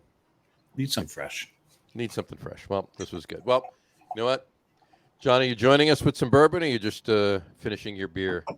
Yeah, I'm just sorry about that, guys. I'm experiencing technical difficulties. I got some Augustiner. I don't really drink whiskey. I'm just a straight beer guy. So Fair enough. But Fair when enough. we talked about the top 3, I had a Augustiner on hand. So I actually pretty much always have it. So that's what I got. JW Weeds glass, nice. Actually, yeah, look at that. I caught that right before you put it down. That's great. Yeah, that's a beautiful glass right there. Thank you, sir. Mm-hmm. I try to do the glass match whenever possible. So. There you go. That's This show has so much class. I want to finish it with one more classy beer. Go for it. Okay. Bring it closer. What is it, Tom? Is that a Tecate? No. Stag. Stag. Bad beer. Little stag. There you go. There we go. Might as well be Tecate. I got an early day in the morning. Morning does come early. Actually, I was going to have one of these two, and they're actually pretty good too. But I didn't. I had them off, but right there, it's your favorite brewery? Night Shift. Yeah, it's Night Heavy. They did Night Light, so it was a light lager. So they decided to do Night Heavy, and I got to tell you, it's pretty damn good. Yeah. So the first time I did the show with you guys, I thought I was going to die the next morning. Oh, please, John, did you ever hear that story? No. Oh my I'm God! looking forward to it now.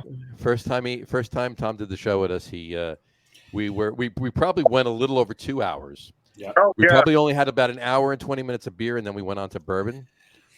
By the end of the show, Dave was snoring. It's probably about that. And I wake up in the morning. I wake up to a message from Tom going, "I'm not going to lie. Morning hurts." Yeah. It hurt, man. I was at work, so I have to walk into the office. I got to pretend everything's fine, and then I go down to my basement where I do most of my work. I just put my head down on the table and go, "Oh my God, I hope nobody looks for me." But I got to give him credit because the morning after was the first time and the only time I've ever called out of work due to a hangover. Because this hangover was it was epic, yeah. Well, you got to think about it, John. Tom and I have known each other for quite a while on social media. Mm-hmm. About the same for you and I, to be honest, John. Right. And this is the first time we had the chance to drink together. So, of course, what are we doing? We're trying to outdrink each other. And I was just sitting there enjoying what I was drinking and watching this unfold. Watching Tom and I drink each other under the table. Which is pretty much what happened, yes. Oh, it was a good show. That was good. That's a while ago. That was a while ago. That was a while ago. It's probably it might be over a year now. It's well over a year. It's over a year and a half now. Yeah. Yeah. Even after that, I come back. And exactly. All right. Whatever's in my glass is going down my throat now. Just drink it. Whatever Shut the up and drink floater it. is. Do you want to see the floater? Can you see that? I don't know if you can see it. Was it in the bottle or was it in your glass when you poured the It bottle? may have been in the glass. I don't know what it was, but Just drink it. What doesn't kill you makes you stronger, right? You're making my OCD go nuts right about now. Yeah, you would have had to fish that out of the glass first, Tom. yeah. I got a spoon, fished it out. I still would have drank the rest of it, but I would have gotten it out of there. So. I poured it into another glass, straighten that out. Yeah, I can't deal with it. Tom, I can let me blow your OCD out of the water right here. So, talking about my friend Kev, I remember one time we're sitting in the Cloverleaf, And the Cloverleaf, and I don't want to disparage Cloverleaf at all. I love this place. They train their staff very well, but there is this one waitress. There's always one. Kev had ordered a new beer. He wasn't finished with his old beer. There were two different beers, two entirely different styles. She comes back with the new beer, takes his glass, and pours the old beer into the glass. He was copacetic about it. He was okay with it, and I was freaking the fuck out. I'm like, this is no. Freak my shit out, yeah. No. This is a faux pas that is unexcusable. Did she want to get her 5-cent deposit back for the glassware behind the bar? I mean, I don't know what the hell was going on. That was just, I had never seen anything like that before in my life. I've never even seen that at like a Buffalo Wild Wings. Yeah. Much less one of the best craft beer bars in New Jersey. That's great. That's crazy. On that note, Doug Smith actually wrote it. He goes, not cold bourbon, but it is. Jack Daniels bonded, 100 proof. Jack Daniels, his faith is restored. Cheers to your friend, Dave. Thanks, Doug. And he said, I've been looking for that bonded. I can't find it in my neck of the woods, but yeah, we're going to call that close enough. I've had the Sinatra. Yeah. And the Sinatra to me tastes like they tried to make a whiskey with a wheat ale. Okay. Is what it tasted like to me. But yeah. Right? I've had the Sinatra. It's very overpriced. And It's not as good. Yeah. It's great, but it's not as good as what they price it. It wouldn't be National Bourbon Day without me tossing a little out of this bottle. There you go. Go for it. Have a little blends. No, Dave. Are you going to use the same glass, though?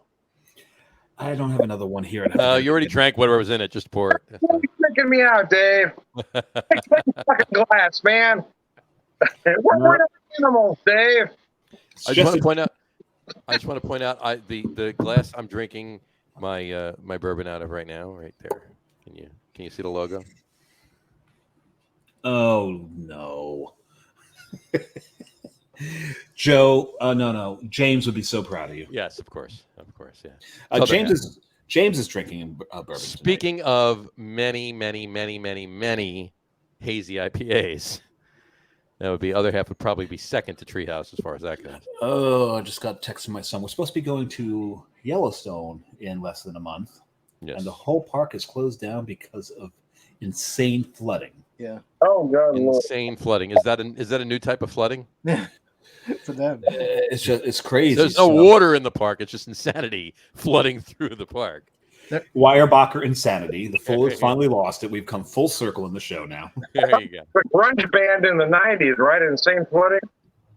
Yes. That sounds about right. Yes. Did they have mohawks? There you go. Anyway. Oh my God, I love this bourbon. And you know what? This is how much of it I have left. Well, hold on to that until you're about to go get another bottle of it. That's what I say. If you can find another or afford another bottle of it. Yeah, Blanton's has gotten up there, huh? It's gotten up there, and you can't even find it anymore. It's almost become difficult to find as Pappy. Good. It's a good $50 bourbon, but if you're paying more than $50, you're paying too much. Too much, yeah. He's out there, man. It's a $50 bourbon. I'd pay $65 for it. I promised myself that this week. Bourbon top end. I promised myself last week that within the next couple of weeks I get out and I get another bottle of Bibb and Tucker. You're not spending as much as I would spend on that. No, Bibb and Tucker's a good. Bibb and Tucker's $50. Bibb and Tucker's $50. They used to be 35. Bibb and Tucker. Yeah. It was 35, 38, somewhere in there. And people started realizing, oh, bourbon's fun to drink, and all bourbon prices went up. Well, that's like Old Fitzgerald. Actually, Old Fitzgerald same way. Old Fitzgerald, everybody realized that Old Fitzgerald was every bit as good as Pappy, and all of a sudden it went from $60 a bottle to $300 a bottle. So you can't. Seriously, back in 2012, the first Old Fitzgerald I bought was under 50. It was $48.95. Yeah, nice. Yep. In St. Louis, I think you know. Yeah, all the standards have gone up. All the good ones have gone through the roof. Yep. Smooth Amber used to be like an affordable line, but they've gotten up there. Yep. Well, see, here's the thing. I bought this. Actually, I bought this bottle for $20 clearance. Oh, Really? You sly dog. Look at you. And I buy good beer, but I ain't paying full retail for shit. There you go. So, on that note, I'll circle back to beer. We're talking about the hazies that Coastal that we've brewed or whatever. We got our third beer coming out. Nice. It's just 2 weeks, and it's a Vienna lager. I just wanted to make that point. We're not doing a third hazy. We're doing a Vienna lager. So, Nice. so there you go. And it's actually not. There's no base malt in it. It's 95% Weyermann Vienna malt and 5% Munich. That's it. Really nice. So it's like the Okay. Cadillac of Vienna lagers. So There you go. I'm excited. there you go. Have to get you guys some. So looking forward to drinking that one. Should be done in just about 2 weeks. So that one's cool. If you're sending them stuff, throw some boat in there for them. Yeah, we could work that. I'm sure they won't complain. No, I enjoyed that. In fact, I've got almost ready some beers to send you. I'm just waiting for. Have you ever had anything from Occidental in Oregon? Yes, I have not. I I've have. heard of them. Occidental's very good. Yeah. Yeah, they're good, but I've never had everything I've had from them has been excellent. And Craft Shack had their Schwartz beer on, so I got a couple. Of I got one for me and one for you, and I'll send it back up. John just drooled. Dave, please share the one he sends you. Oh, Okay, I should have got an extra one. No, I'll share with John. We That's have. fine. It's been. No. We've drank together recently, but it was Coastal Brewworks beer. Right. Prior to that, Well, you left too early because after you left, we had a couple of non-coastal Brewworks beers. If I remember correctly, I had to work the next day. Well, so did I. Speaking of having to work the next day, guys, I hate to do it. I got to bow out of here. I got to go. You're your own boss. I don't want to hear it. I know. Tom, it's an hour earlier for you than it is for us. Yeah, really. It's only quarter after 8. Come on, you wuss. 30 in the morning. I'm old. You is. I'm older than you are. I think we're all within a few years of each other. So That's what I love about this show. I'm not the oldest person on it. this is true. There you go. Long cover for you, Tom. I do got to bow out of here. I appreciate y'all having me on. It was awesome being on here with the great Brew Guru. And to be on with Tom the Beer Whisperer, it's always a pleasure. And howdy do, buckaroos. And have a great night, Tom. On the Beer Whisperer, Beer Evangelist, beer drinker, purveyor wisdom, all around. Goodbye. Tom's a great guy. Yeah. Absolutely. And master of self-promotion, I should add. Absolutely. Hey, take it easy, guys. But I got to go. Catch up with you on Friday, Tom. Take Yep, care. absolutely. Yeah. So, yeah, it was good. But yeah, we're. I'll have to get you some of that. We're pretty excited. We're looking forward to that beer. You know what? The hazies we did. I'll tell you really quick, John. We did one with Sabra Motueka. So it was a 5%, heavily oated. So it's got a pillowy, soft mouthfeel. But Sabra Motueka. So we put the lime in the coconut, right? Yep. So, and it's really, there's, really good coconut and lime flavors, but just from the hops, so it's not overdone. It's really becoming a nice summer, crusher for the kids, as they say, right? And then the other one we did was Crusher. the Crusher, Little Bugs Bunny reference. which is actually my favorite IPA from Alchemist. I don't think I've ever had the Crusher. That's a good beer. I like it better than Hetty Topper or Fokelmeyer, personally. But in any event, and then the other one we do is a double dry hop, New England 8.5 with Citra Mosaic and Galaxy. So big citrus and tropical fruit, passion fruit. So, but we did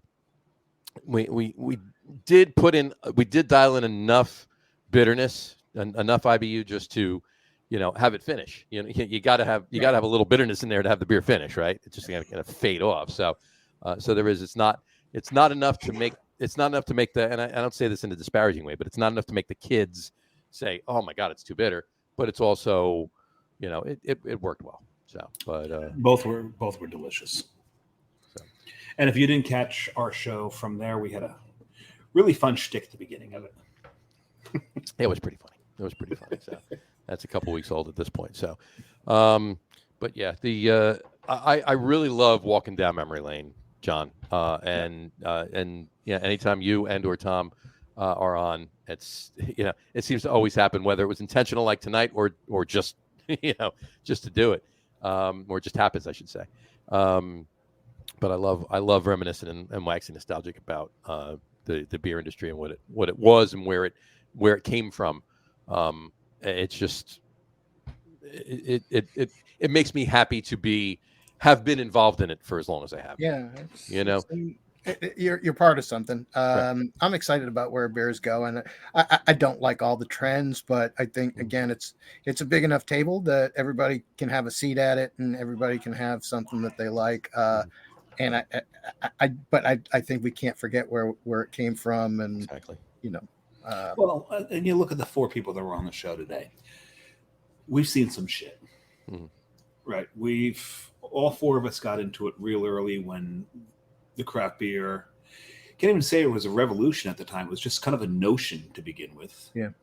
Right. Fair enough. It's like, hey, we want to do this stuff. And people are like, oh, beer can have flavor, 1, and 2, when it warms up, it doesn't taste like ass. Yeah. Huh. Interesting. And it just started even taste growing better. from there. Right. Right. Exactly. In some cases. Well, you think about it, go all the way back to when, obviously there was a point in time when the 3 of us we didn't know any better. We just knew macros, right? Yeah. And that was it. And, you always heard, okay, yeah, in England, they drink their beer warm. Well, they don't drink it warm. They just let it warm up, right? But they drink their beer warm. So you're like, okay, well, I'm going to let this warm up. And you let it warm up. And you're like, I'm not drinking this shit. Just pump it out. But you also remember the big beers turn that into propaganda. Right. Yeah. Right? For one. Mm-hmm. But you know what? That would be interesting. We need to start throwing that question out there, John, which was before you found craft beer, what did you drink? What did you drink? What was your beer? What was your go-to beer? So we'll put it Staradumsky first. Let's start it now. Yeah, go for it, John.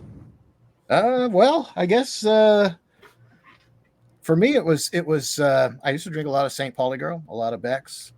Fair enough. I love the German imports. Then I started to discover some of the other ones, and then the craft beers came along. So, and I never gave up on those beers. I still love good German lagers, and get one of those craft beer advent calendars from Costco every year.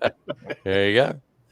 Mine was actually Molson Golden, and it was funny because my freshman year I drank a lot of Molson Golden. My sophomore year, some friends had come to college, and because they were a year older than everybody else on their floor because they'd taken a gap year. They were gods to everybody else on their floor as far as drinking was concerned. Sure. And so, they invited myself and another friend over, and they'd found out that, freshman year I was the chug champ on my floor. So they had their chug champ, and he was gonna challenge me. He's like, I'm sorry, but all we've got is Molson Golden. So just big poker face, like, okay, well, whatever. If that's all you got, that's all whatever you got, I'll have to have.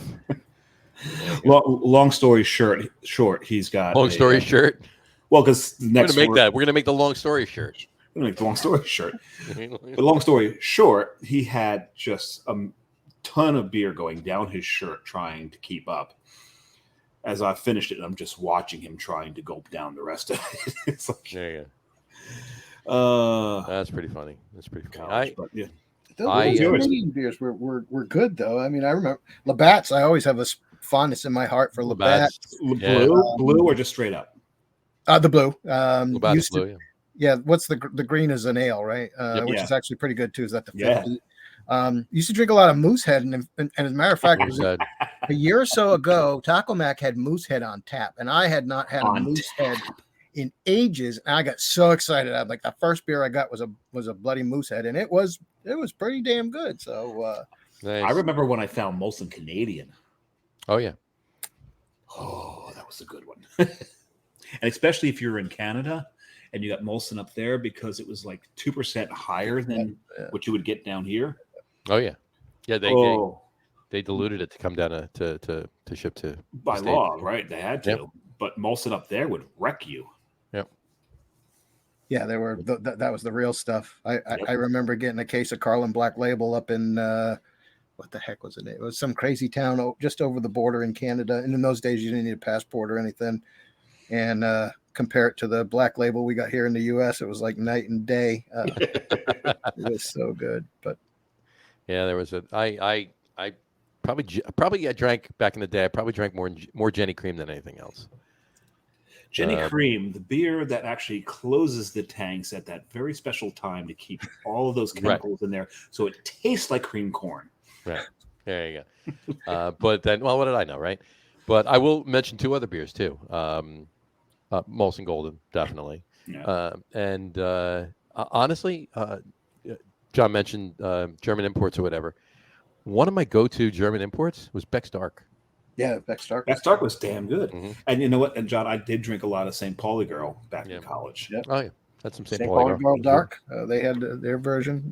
Never had the dark. Mm-hmm. Back then, but St. Pauli Girl I would drink. Also, there's another one. My roommate loved it. Paulaner. Oh, Paulaner, yeah. Paulaner, yeah, that's really good. Yeah, we drank it. Oh, and there was another German beer that was popular back then. Begin with an S. I can't remember it. Oh well. Spaten. Yeah. Spaten. We drank a lot of Spaten. Not to say it's Spaten, yeah. Yeah, you got to say it. Let's throw this one more out there. Let's throw one more out there really quick. Of all the old time, obviously macro, because there were no, well, there was no craft, but if there was no craft beer commercials or whatever. But as far as commercials go, what was your favorite old time macro jingle? Jingle. Oh, that's going to take some time to think about. Oh, that's easy. No, that's easy actually. Go ahead. What's the when you're having more than one? Schaefer, yeah. Schaefer is the one beer to have when you're having more than one. That to me was it's the most memorable of all of them. I can remember. Well, it's Rheingold. My beer is Rheingold, the dry beer. Think of Rheingold whenever you try beer. It's not bitter, not sweet. It's the extra dry treat. Won't you try extra dry Rheingold beer? Right? I think Schaefer just destroyed them. It was short. It was simple. It was Schaefer is the one beer to have when you're having more than one. Absolutely. Yeah. But my favorite was Lowenbrow. Oh yeah. Here's the good friends. Tonight is kind of special. Yes, that was a good one. But one of my favorite commercials though was Meisterbrow, where they had the old guy making the bitter face. Remember that one? Yeah. Meisterbrow was one of the worst beers ever brewed in this country. Oh, yeah. Meisterbrow was I'd rather drink Peels than Meisterbrow, to be honest with you. Yeah, absolutely. O'Keefe Canadian Ale jingle. I don't know that. I don't think I've ever heard it. I'll have to go to YouTube when we finish the show and go check it out. Check that one out. Mine is the old Narragansett. Have you seen the sunlight shining over Narragansett Bay? I'm not going to try and sing it to you guys because you'll just drop that only played up there apparently. I've never heard probably. that one. Yeah. Oh, wait a second. You were going to crush it like Quint for us. You still got the can? Oh yeah, you still got the can there? Oh yeah. Yeah, you got to crush that like Quint for us. There we go. There you go. We had who was it? I don't have a foam cup. I would have crushed it like Richard Dreyfuss. I don't know if I can do it. I can do a probe and crush that sucker. When we had it was Sean Lapolino who was on the show, and he actually came up with our top threes, which was top 3 beer moments in movies. And that was his number one, yeah. And being from Rhode Island, his number one was Crush It Like Quint. Yeah. Sure. That's probably everybody's, right? I mean, absolutely. It doesn't get better than that. Not at all. That's hard. And then, just to answer, Doug, probably somewhere between December and February, Doug. We'll keep everybody posted. Don't worry. We'll have it open. That's December 2022 and February 2025. Right, yeah. Well, in all honesty, yeah. You never know. You never know. You never know. We're shooting at this point for January or February. That's what we're shooting for. So that's when the brewery and the tap room will be open. But we'll keep everybody posted. Don't worry. But we have beer out, and we'll have more beer out, and we'll be around. So yep. I'm gonna get everybody some. But yeah, we're excited. But like I said before, I digress. Since Tom's not here, I get to say it. You've said it. Tom didn't say it at all in this show. Tom didn't say it at all. I've said it about 4 or 5 times. At least thrice. Yeah.